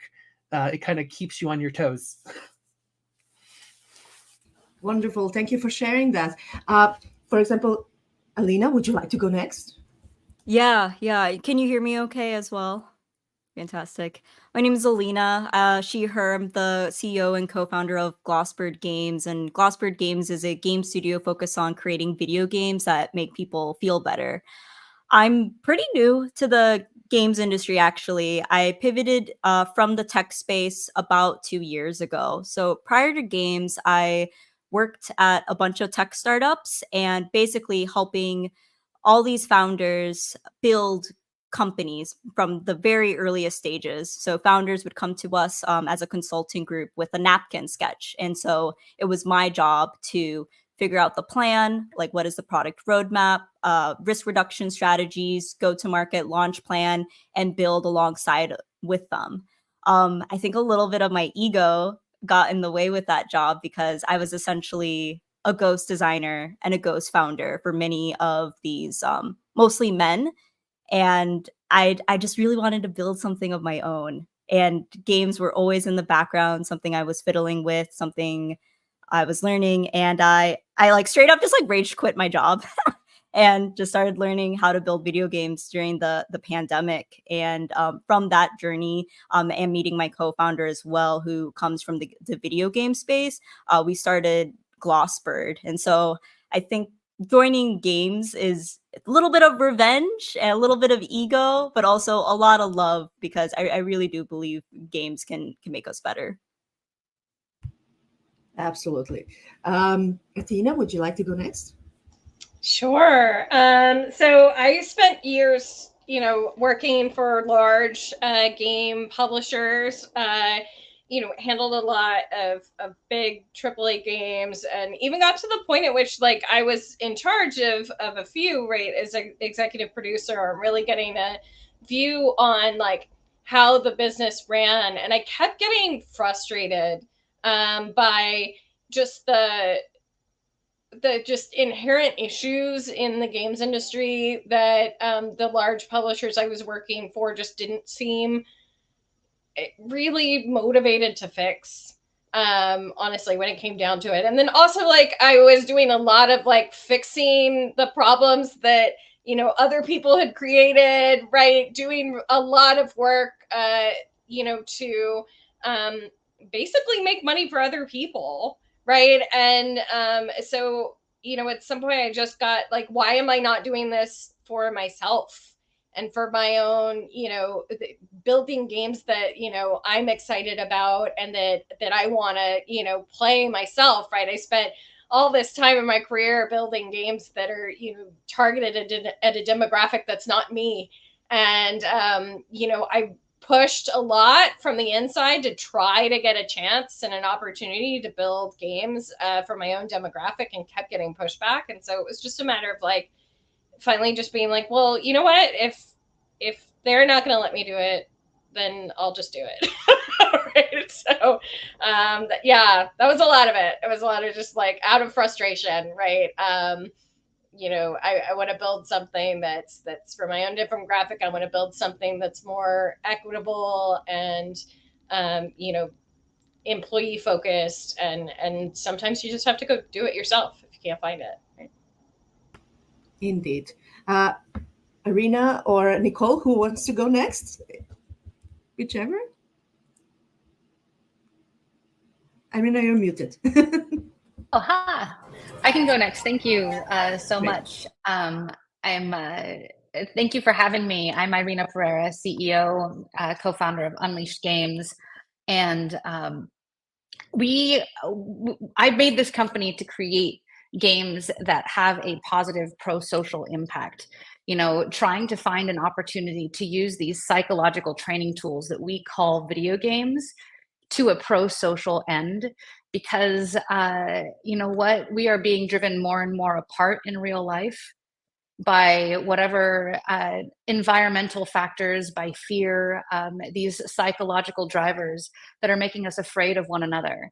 And I know what that was like, because in high school, that's how I felt. And I found community through online social groups, BBSs, and then later, you know, the MUDs within those BBSs, and then beyond that into EverQuest for 7 years. And these games, these MMOs that started my gaming career almost 25 years ago, those were opportunities for community where time and space didn't matter. And we could connect as real humans and take on really cool challenges and get an adrenaline rush, and build like really functional communities, and also relationships that stand the test of time. I've been friends with, you know, some of my raid leaders from my EverQuest guild, Bunnies of Chaos, for over 20 years. And like these games have created marriages and solved or brought people together in such creative ways. And whenever I've wanted to build games with deeply social gameplay, there was always pushback. And also in my career as a UX and UI engineer, designer, artist, whatever it was, because nobody knows where to place that person within a game team, I've always been super user focused and also super data focused. And there was a tide against this continuously within games. And then when I spent time in the Air Force, I learned a way of integrating data plus design plus research and like deep user-centered design practices to actually make like really inclusive work and collaboration spaces with how we operate, that I was so excited, because it was a softer way and a more collaborative and open-doored inclusive way to run businesses, to solve problems, to create ideas. And when I brought it back to video games, it got me fired off of teams, because they know what's right. They knew what was correct. And they had to operate based on their assumptions, because it's this one dude's grand idea. And we all had to, you know, fall into line. So the only answer was to create my own organization. So I had a deep purpose and a new way of doing things. And we're experimenting. And I'm also adapting people who have grown up in this broken industry, which operates on deep assumption, and teaching them as we go. And it's been one of the most wild and exciting rides of my life. And thank you so much for doing that. Nicole, thank you. Nicole. Great, wonderful to be here. And I would just like to add a few things. I also had games and a vision of experiences that I wanted to create. I kind of started, my hero was sort of Sherlock Holmes. So I had this vision of creating, I had done film and computer programming and a bit of psychology. And I had this idea of creating like my own consulting business. So there I would be at 221B Baker Street, College Avenue. And, you know, the clients would come in, I would help them out, and then they would be happy when they left. And it was this, I wanted to create these new experiences, and it was great because I had the ability to do foundational research. So a lot of the things you might know me for, I actually funded out of the consulting. So whether it was the 4 Keys to Fun or some of the idea of a player experience, lots of the things that I coined was because I had my own I had my own consulting. So I took, a couple years off and did the 4 Keys, measuring emotion on people's faces and that kind of thing, because I wasn't part of a formal structure. So it's like, okay, well, I can decide to do that. I really like that freedom. And then I got to meet and work with so many amazing teams. So I worked on Myst, 3 in the Myst games. I worked with The Sims. I worked with Star Wars. I worked on, The Matrix, lots of amazing games. And now I'm working with a 3D haptics company. So new tech and all new fun stuff. And that really helps my brain, keep active and just, I just love new technology and making it from tech to actual product. Now I'm in the phase 2. I've been in games for about 30 years. And phase 2, I'm really making my own games. So my first game, I actually designed the first game for the iPhone, a game called Tilt. You just rotated the phone to play. And then I created Tilt World, which is a game that plants trees in Madagascar. So we planted real world trees based on the player's points, which was a lot of fun. And right now I'm focused more on XR, so 3D, kind of 3D games in the real world. And it's all about creating, it's all about creating Wonderland. That's what XR is. And so I grew up in Wonderland. So like in terms of like why I'm doing this particular game is that I, as a kid, I rode camels, climbed pyramids. I did the Indiana Jones thing, when I was, for 5 years in the Middle East. And I want to go back and feel the same emotion I had as a kid and that full body sense of wonder, and then bring all my friends. So that's why I'm creating Follow the White Rabbit. And it's a mystery adventure you play in the real world with your real friends about a magician whose magic one day suddenly works and the rabbit disappears in the middle of performance, wearing a diamond bracelet. And so now everyone wants to follow the white rabbit. So being able to do just, having these ideas for games and implementing them myself is a big reason why I stay independent and started independent.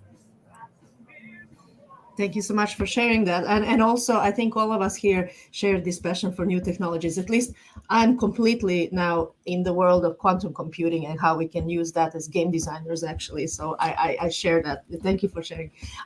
So for the viewers, if you do have any questions, because I would like to also have this as interactive as possible, please do post them. I'm keeping an eye, of course, on the Twitch stream. So I will also include them as much as possible. But meanwhile, so as the path, even not just getting to be an entrepreneur and leading your company, but also generally keeping it up, like we know what a struggle it is to, just keep going and keep growing, especially as your team grows, like number of people that you have and everything else. I mean, there are all these struggles that we definitely need different kind of tools, different kind of support to make it happen.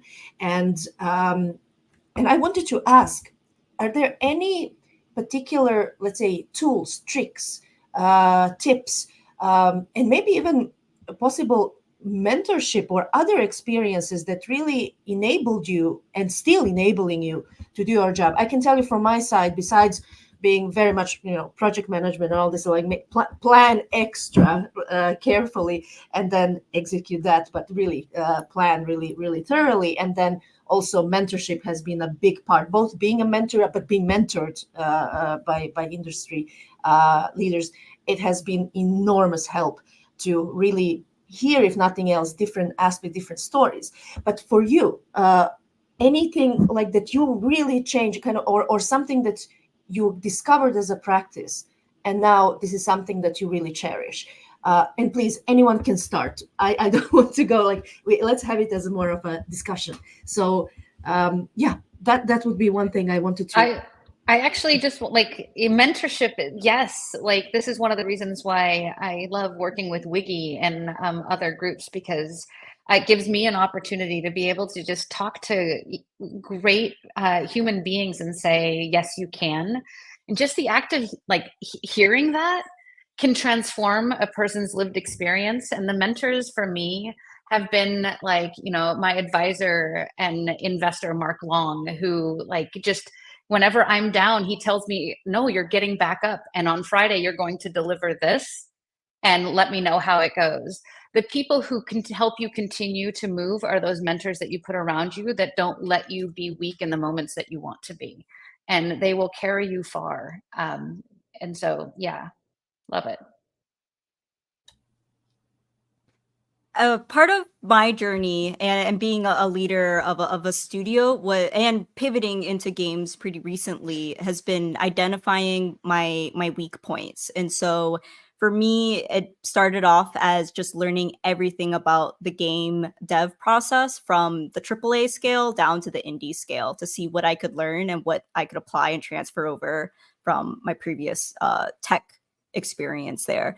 A huge shout out to my mentor and advisor, Heather Chandler. She was the senior producer of Fortnite. She wrote this amazing book, Game Production Toolbox. Everyone, please go buy it. It's a great overview of the game production process.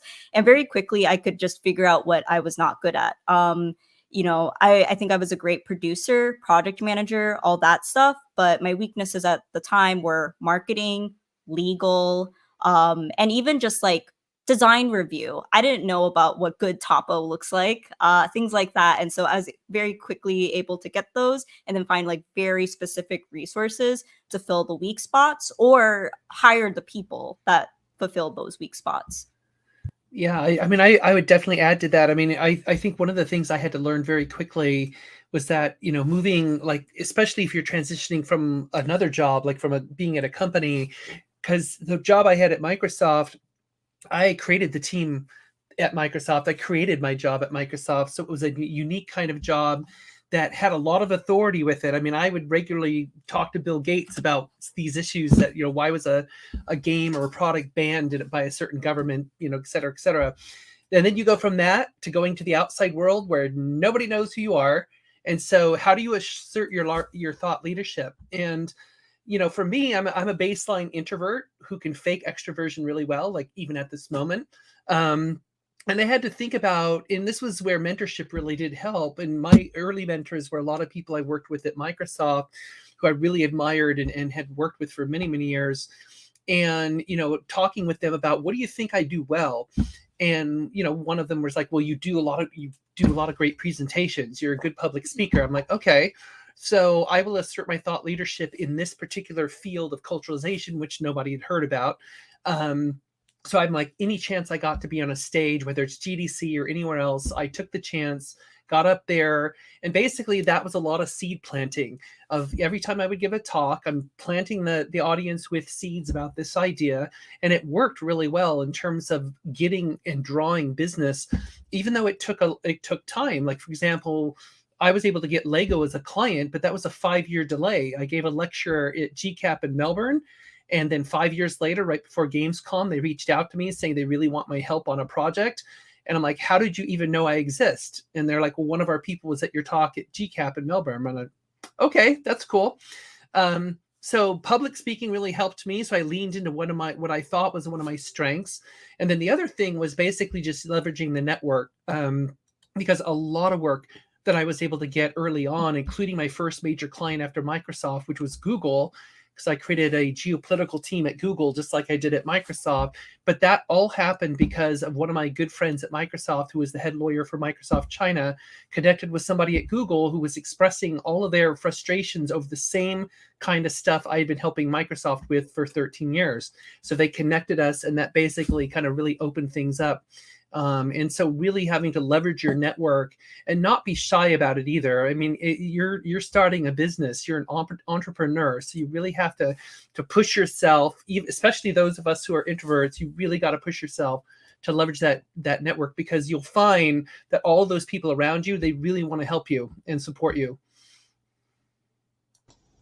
Yeah, I'd add a lot. I mean, I would have said a lot of the things that everybody else said, but I think the other one, right, that I would say is that, like, really, it's about the, like, tribe that you build around you, not only your network, but also your team. Like, who do you choose, like, to bring in and work with and all of that? Like, I think one of the things that we run into, especially as CEOs, is this belief that we have to be able to do everything. And everything falls on our shoulders, right? And the truth is, we burn ourselves out if we do that.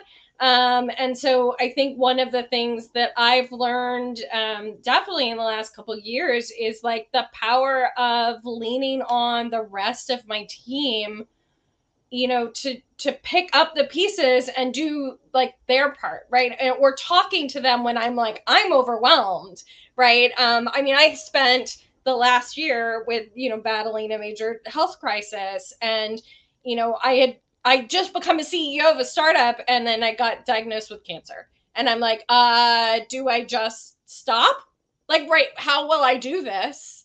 But, I went to my team and my, fellow co-founders, and I said, how do you want me to just step down? should we just stop this? And they were like, no, tell us what we need to do.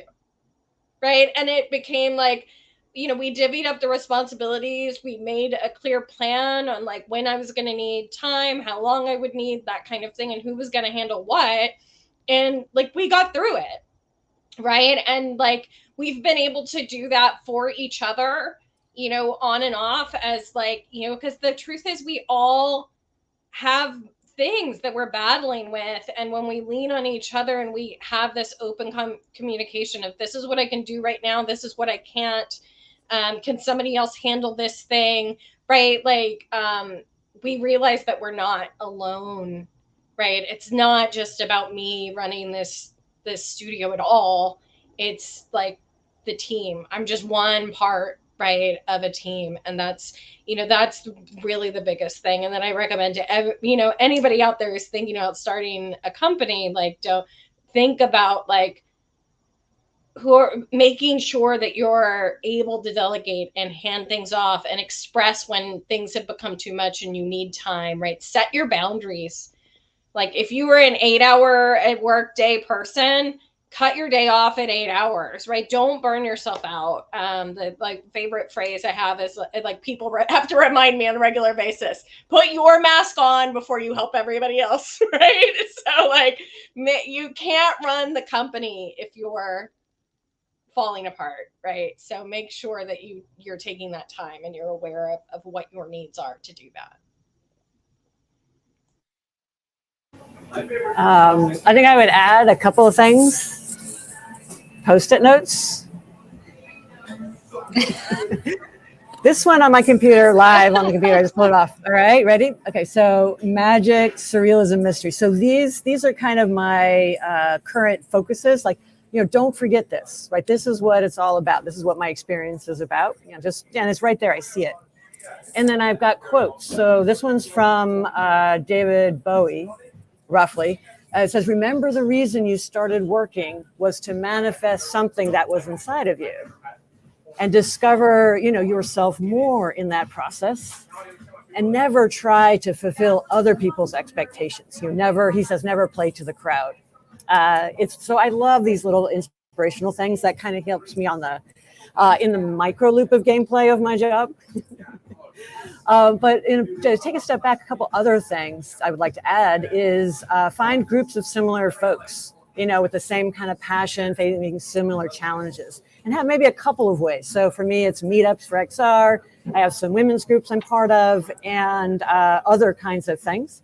I also have advisors who are super lightweight in a sense that I just text them. So I have text advisors, so they don't have to commit to coffee or meeting once a month or whatever, but they're very senior folks that I respect and have different background than I do. They have different jobs than I do. And so when I'm wearing like all my hats, and maybe sometimes can't even remember which hat I'm supposed to be wearing at the moment, I can ping my CEO friend and he can say, oh, this is what it is. Like, oh, that's so clear. All right, thank you. And then I think that I do mindfulness. I got into mindfulness, many, many years ago. And knowing myself, taking time to settle, taking time to breathe, and having new tools, mental visualizations, or whatever that might mean for you, that helps me through a lot of the difficult times. And sometimes it's, imagining I'm a video game character, Lara Croft with ice picks climbing a wall, and, and it's hard going, but that's just, okay, it's just, I'm getting to the top. Those kinds of things help me. And to grow, to follow on what Kate says on my side, is on my side, I didn't want to do cold calling for my consulting business at all. No. What did I like to do? Well, I like to talk, I like to speak, and then I like to do this research. The psychology was super interesting. So I just decided that each year I would challenge myself in some new way. So I would invent some new aspect of games, or I would explore some new aspect of games and then bring my findings to, a game conference. And so there's a lot of video as a result. There's a lot of video of me on the internet. But it was that learning new things. And on the weekly sort of thing, I have this practice on like Sunday night to sort of review and then plan for the next challenges. So just take an hour out of my day to, this is what worked, this is what didn't. I kind of do my own, I'm my own boss, right? So I do my own sort of check-in review. And I feel that really helps. I got that, I think, part of the Stephen Covey 7 Habits, which I early in my career I memorized, and really has helped me, from then until this day. That is fantastic. I mean, to be honest, here in Finland, we first started as a joke, but actually it's starting to work. CEO support group, which we literally kind of have this because someone who really goes through this, and I really want to see more, women or femme CEOs group, because we have another set of challenges there as well, on top of everything else, as we know how it is to work with the publishers, investors, and so on. CEOs, you don't have a thing, right? You don't have someone you're reporting to, supposedly, right? Exactly. So the CEO is very hard. You're at the top, and then getting investors is also super hard. So I'm huge fans of, for example, Irina, what you've done in terms of raising. It's amazing. Well, that old adage that it's lonely at the top is kind of true, but it doesn't have to be. And it also doesn't have to be traumatizing, all right? But I think you have to recognize that you're going to, even if you don't hit any gender bias in your journey, which you may or may not, but even if you don't hit that, a lot of the pushback, a lot of the gaslighting, a lot of the other stuff that happen is very similar to a lot of the resistance we find in sort of some gender-based assumptions about us, which are mostly wrong. So recognizing that and understanding how to do that, and even if it's not that happening now, being rejected a lot, which you have to do to raise funds, being, CEO tries up, a lot of that stuff. So be sure that you do that, again, that mindfulness, self-care. And we have, because we have here everyone with quite much experience, meaning these are also diverse backgrounds from different work and so on. What is the best part? We know the struggles. I mean, and generally everyone knows that, running a business, running a team, running even a project, it has so many different challenges and unexpected curveballs and whatnot. But what is the best part of it? This is one of the questions from the audience. And also in that journey, because again, we all here had a quite different, this sort of paths that led us to this position and place where we are now here. What would you say, besides being the best part, but what would you possibly tell to your younger self, kind of getting there, where you are now, that you would like to know at some point in the past? I if you don't mind. Oh, no, go ahead. Oh, please go. And I'll just be quick. I just wanted to throw out that the best part for me has been seeing my team just fly and do what they do best. And my job is primarily just get out of their way and give them whatever, tools that they need to make sure that they can stay aligned, right? But those moments when we're all playtesting and playing the game that we just spent the last 6 months building, and being mad because there's not enough content for us to play, now we're at that limiter because the game is so fun, we want to keep going. It's a team sport. It is not a solo tennis match. It is a full-on soccer match that we're working here. And it's the validation of those moments. It's like parenting. You don't go into parenting because it's so hard, or having kids, right? You go into parenting and having children because you want to raise great humans, and you go into business because you want to make great products to do great things. And that moment of validation, when it actually clicks and works and the magic is just right there in front of you, there's nothing like it, other than maybe playing an old school MMO and taking down a god, or breaking the plane of fear in EverQuest, or Onyxia in WoW. We always need that. Exactly, we always need that. Let's be honest. Yeah. I would say for myself, the thing I love the most about it is that my success or failure is dependent wholly on me.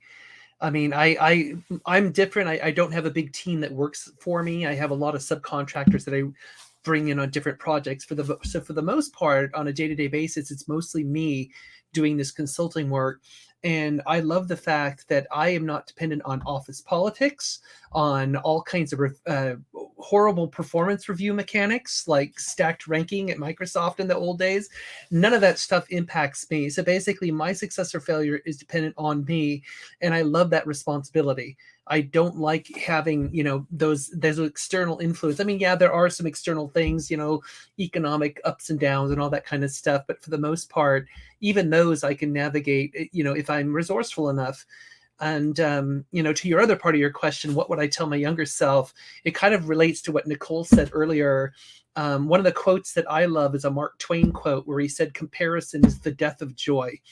And I love that quote. And I actually have it up over here on my Post-it, because I would have loved to have told myself earlier, don't care about what other people are doing. Don't, you can see if you're admiring something somebody's doing, guess what? You may have just found a mentor. So you can go ask them for advice and help. But other than that, just focus on what you want to do. Focus on what you want to do best. Unfortunately, a lot of people in the social media space today, social media is optimized for comparison and not in a good way.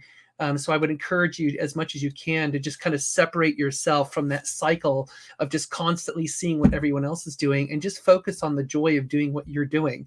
And I wish I had known that or realized that a bit earlier in my career, but I'm glad I know it now. Yeah, I think I definitely love what people are saying here, and that the comparison is the thief of joy, and jealousy is a map. That's showing you where you're going.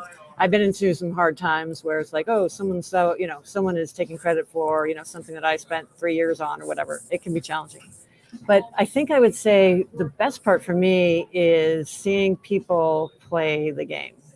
And it's that they go in with this face that's kind of tired, and you can really see the weight of the world's on their shoulders. And then they look up, whether it's a mobile or they take the headset off, and then suddenly their face, to me, looks like a little kid. They're giggling. They have just left all of that behind, and that sense of wonder, because wonder is a very rare thing for adults to feel. And if I can see that happening in another person, that makes all of it worth it to me. The advice I think I would give to myself would just be believe yourself more, believe in yourself more. Right now I'm on a bit of a holiday this week for the Thanksgiving holiday here in the US. And I'm looking at some of my before I went on holiday, I looked at some of my old stuff from a year ago or 2 years ago or 4 years ago.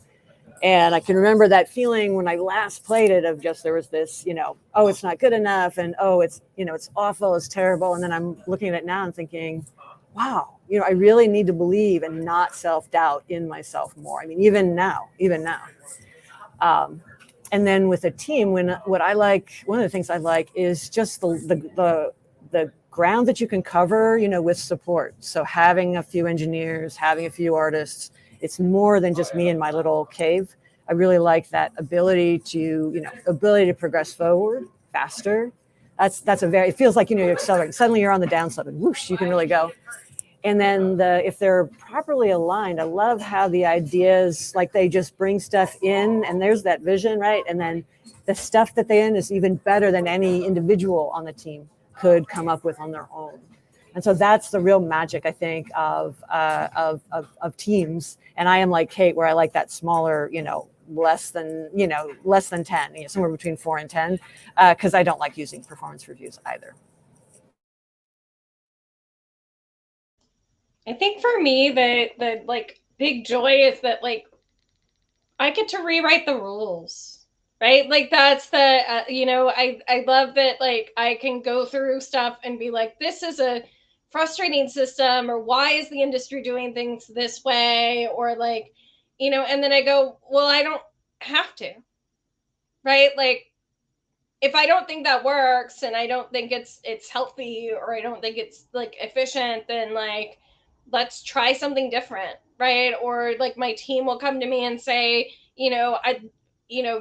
do we have to do X this way that I've done a billion times? And it's no, do you want to try something different? Let's try something different, right? And I love that, that's the freedom of starting our own company, is that we get the chance to redefine what games industry processes are, right? We get to decide is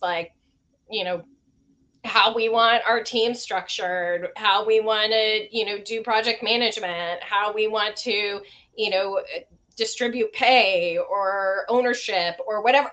We can define all of it, right? And there's this opportunity to really like evaluate stuff that didn't work for us and throw it out, right? Like if this didn't work, get rid of it. Why are we doing it, right? Like just don't, and move on. And that's really powerful. And I think it's a thing I have become in love with entrepreneurship, and I can't imagine going to work for anybody else ever again. Like it's so hard to contemplate the fact that I might have to give that freedom up to like go work in somebody else's broken system again and have to pull teeth to get it fixed, right? Like I have been saying now for quite a while that I don't think I'm employable anymore. Yes.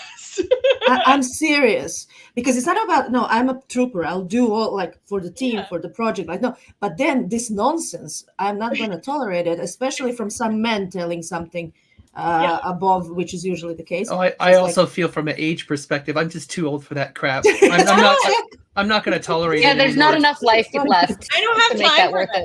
it. I didn't have time for it when I started, when I was, right out of college. It's And then once you remember, you are your own boss, so then it's hard to like go in and if I would ever to sell my company, to have a boss, that would be really an adjustment. Yeah, sorry for this, but yeah, thank you for sharing that. Yeah, and also that's sort of like absolutely. changing in our team. We are really, it's all about changing everything to fit the people who are in the team.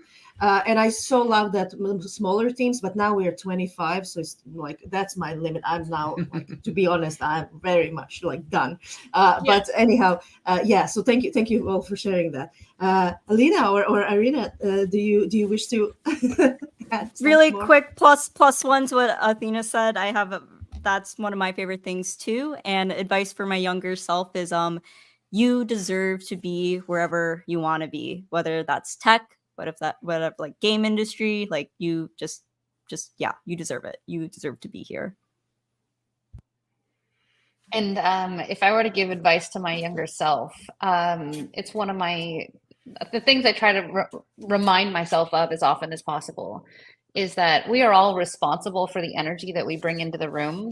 And as leaders, we get to, like, culture gets set at the top, and we have to model what we expect out of everybody else. We can't tell people what to do and then behave differently, right? So it all starts with ourselves. We're the only ones that we can control, and we can bring that energy into a room and just lay everybody up for success. And like, you don't have to work that hard because magic will happen. But be responsible for making that energy happen, even if you have resistance. I have a saying that a fish rots from the head. That's me. That's a good one. Thank you. One other thing to write on a Post-it as a reminder. Thank you. So yeah, as a next thing, because I think this will be quite nice. Next topic to cover is that as now with all this wisdom and experience that we all have here, anything that you would like to share for those? How can we empower more, not just women, but femme identifying, non-binary developers who are interested to step into the shoes of the entrepreneurship? How we can get them really step over, because it is scary. It can be scary, especially extra scary for some, as we are thinking about different regions of the world and so on. And we want to make sure, especially through Women in Games International and IGDA and all other organizations which are really working so hard in providing various resources. But now, from your experience and all, any tips, anything, how we could do more to encourage and empower others to also not be so afraid and try, if nothing else. I have a real quick one. I'm often asked, like, how do women or female identifying people get started? How do they start? How do you start a business if I'm female or identify non-binary? And I think the most important thing to first realize, the answer is you start the business the same way male identifying people do. and don't let anyone tell you any different. You may have to push harder, you may have to have more strategy, but just, go out there and do it. Don't put your own cobbles around your feet at the starting line, right? If you can see women out there doing what you want to do, model after them, follow that leadership, awesome. If there's only guys in front of you, well, me, Sherlock Holmes, Yoda, those are some of my, Indiana Jones, those are some of my heroes. And you just go. But it's really the same way men do. And, but then, get the support that you need. Ask for it also, like ask questions, ask for it also. This is one thing that, at least with my students, for example, at university, so like, please do ask. Like another, like here, like us, like everyone is very approachable and happy to help and mentor even and so on. So this is one thing also. Don't be afraid to ask, especially for help or for advice. Well, I think it goes back to that mentorship issue. You can't be afraid to ask for help. And the thing is, there's a vast amount of people who've walked down this path before. I mean, look, here's 5 of us right here, actually 6 of us, sorry, who've gone down that path. I've mentored a lot of women and female identifying people on starting a business and kind of going down that path, especially people who are kind of like me, where they have like some non-traditional skill, but they want to work in the game industry. So they're not a programmer or they're artist or whatever, but they might be like a social scientist with some skill, historian, psychologist, etc. So I've really kind of helped them see like, well, here's how I did it. And here's how I would suggest that you might try. But it's really about just asking. Because I mean, we've all done it. We all, and not just about kind of the broad like career path stuff. Ask specific questions. How did you actually start a business in this state or this country or wherever? Where did you get your initial funding? I mean, ask those specific questions too. I think one thing is to be aware of like that we do have, right? There are challenges as female founders. Like, don't let that stop you, but be aware of it, right? So like, one of the stats we got recently is that only 2% of all VC funds go to female founded companies or, and, so we have to be aware that that is a challenge, right? That you are playing at a disadvantage, but that means that you might have to look at it a different way, right? Like, start your company the same way like anybody would start a company regardless of your gender, but like also take advantage, take into account that you might have to have new strategies, right? The strategies that have worked for others might not work for you. And so one of the things that I found is like expand your network. Go and look specifically for funds and groups and angels that are wanting to help underrepresented founders. They're out there, they exist. People who specifically want to invest in, in companies that are trying to change the ecosystem, right? And so you might need to focus there instead of what your traditional, spaces might be, especially if you're trying to make, products for, an underrepresented demographic on top of that, right? Because if you go to your standard game industry, VCs and groups, and you're trying to pitch them something that isn't a recognizable market for them, you're gonna hit traction, right? Or friction, right? Not traction, the opposite. And so, you really have to start getting creative about where else can you go? What else can you look at? And they exist and they're out there. You might do more legwork, but 100% reach out to all the femme CEOs that you can find on the internet. And do searches on LinkedIn and find people that you've never like reached out to and like reach out to them and say, hey, you were also doing this. I'm wondering if I can like pick your brain for 15 minutes. There might be some connections or whatever. My network has vastly expanded due to that.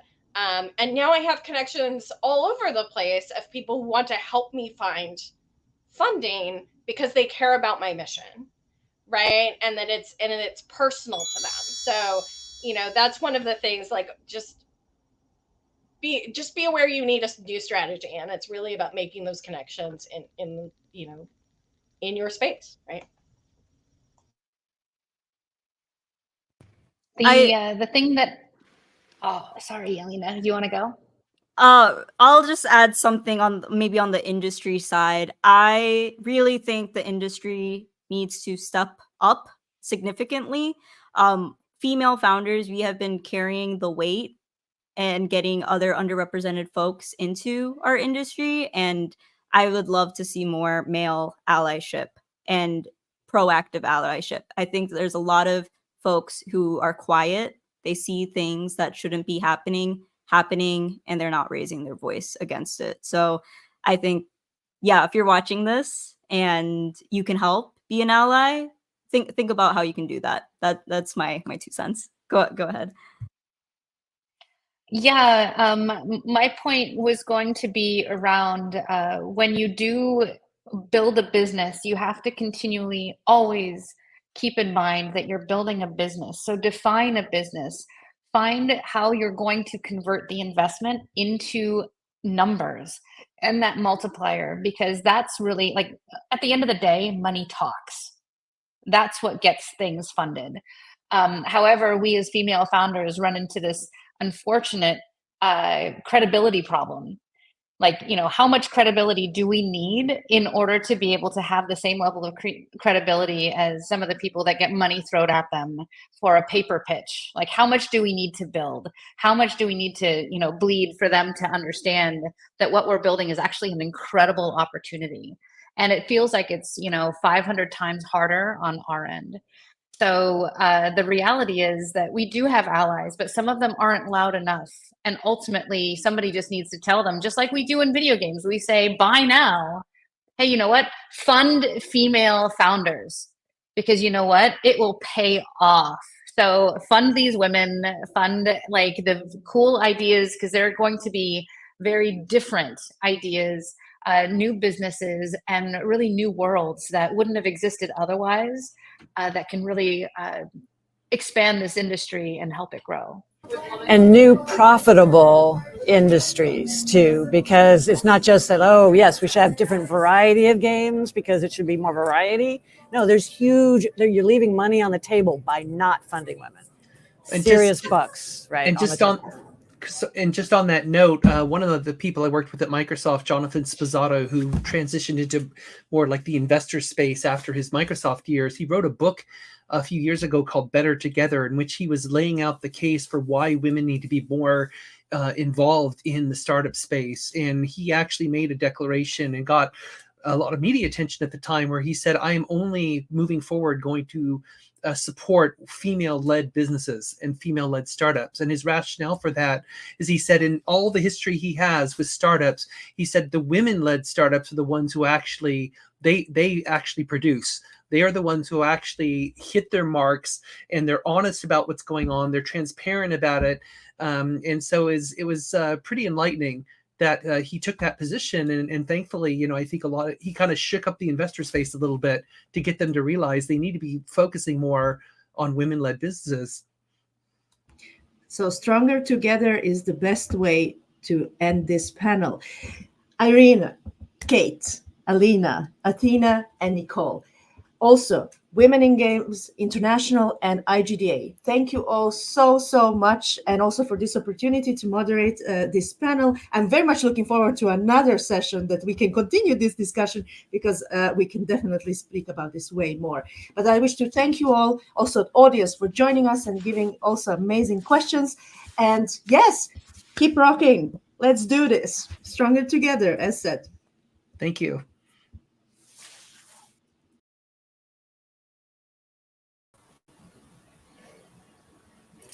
Right. Ask questions, take up space, post-it notes. You must take care of yourself. Don't compare yourself to others. Find mentors. You can rewrite the rules. You deserve to be here. You deserve to be here. You deserve to be here. The panel is absolutely phenomenal. Thank you all so much for joining. I hope everyone took something away from that discussion. It was incredible. I know I did. And that was just generally motivating and inspiring in so many ways. Although the post-it notes make me laugh so much, because that is literally also how I live my life. So yeah, pretty much. So from the amazing streamers to the creatively talented game devs and these absolute powerhouse panelists, I think that our first ThanksGaming live showcase is a wrap and also a huge success. Absolutely. And thank you all so much for joining us and celebrating the content creators, indie developers, and CEOs who push the boundaries of gaming experiences. Please remember to visit the ThanksGaming Live Steam sale, which will end on December 6th. So don't delay, wish list, and buy your favorite titles today. And thank you again so much to our sponsors who helped make this event possible. Brass Lion Entertainment, Midboss, and River, we appreciate you sharing this very important event. And thank you to the staff at the IGDA and my team at WIGI for supporting this event and its production. A huge shout out to Ariana Katana for the world-class production of today's event. You can follow WIGI on LinkedIn, Twitter, and Facebook at @GetWIGI. And you can follow IGDA on the same platforms, just at IGDA. We can't wait to see you all next year for our second annual showcase. Bye.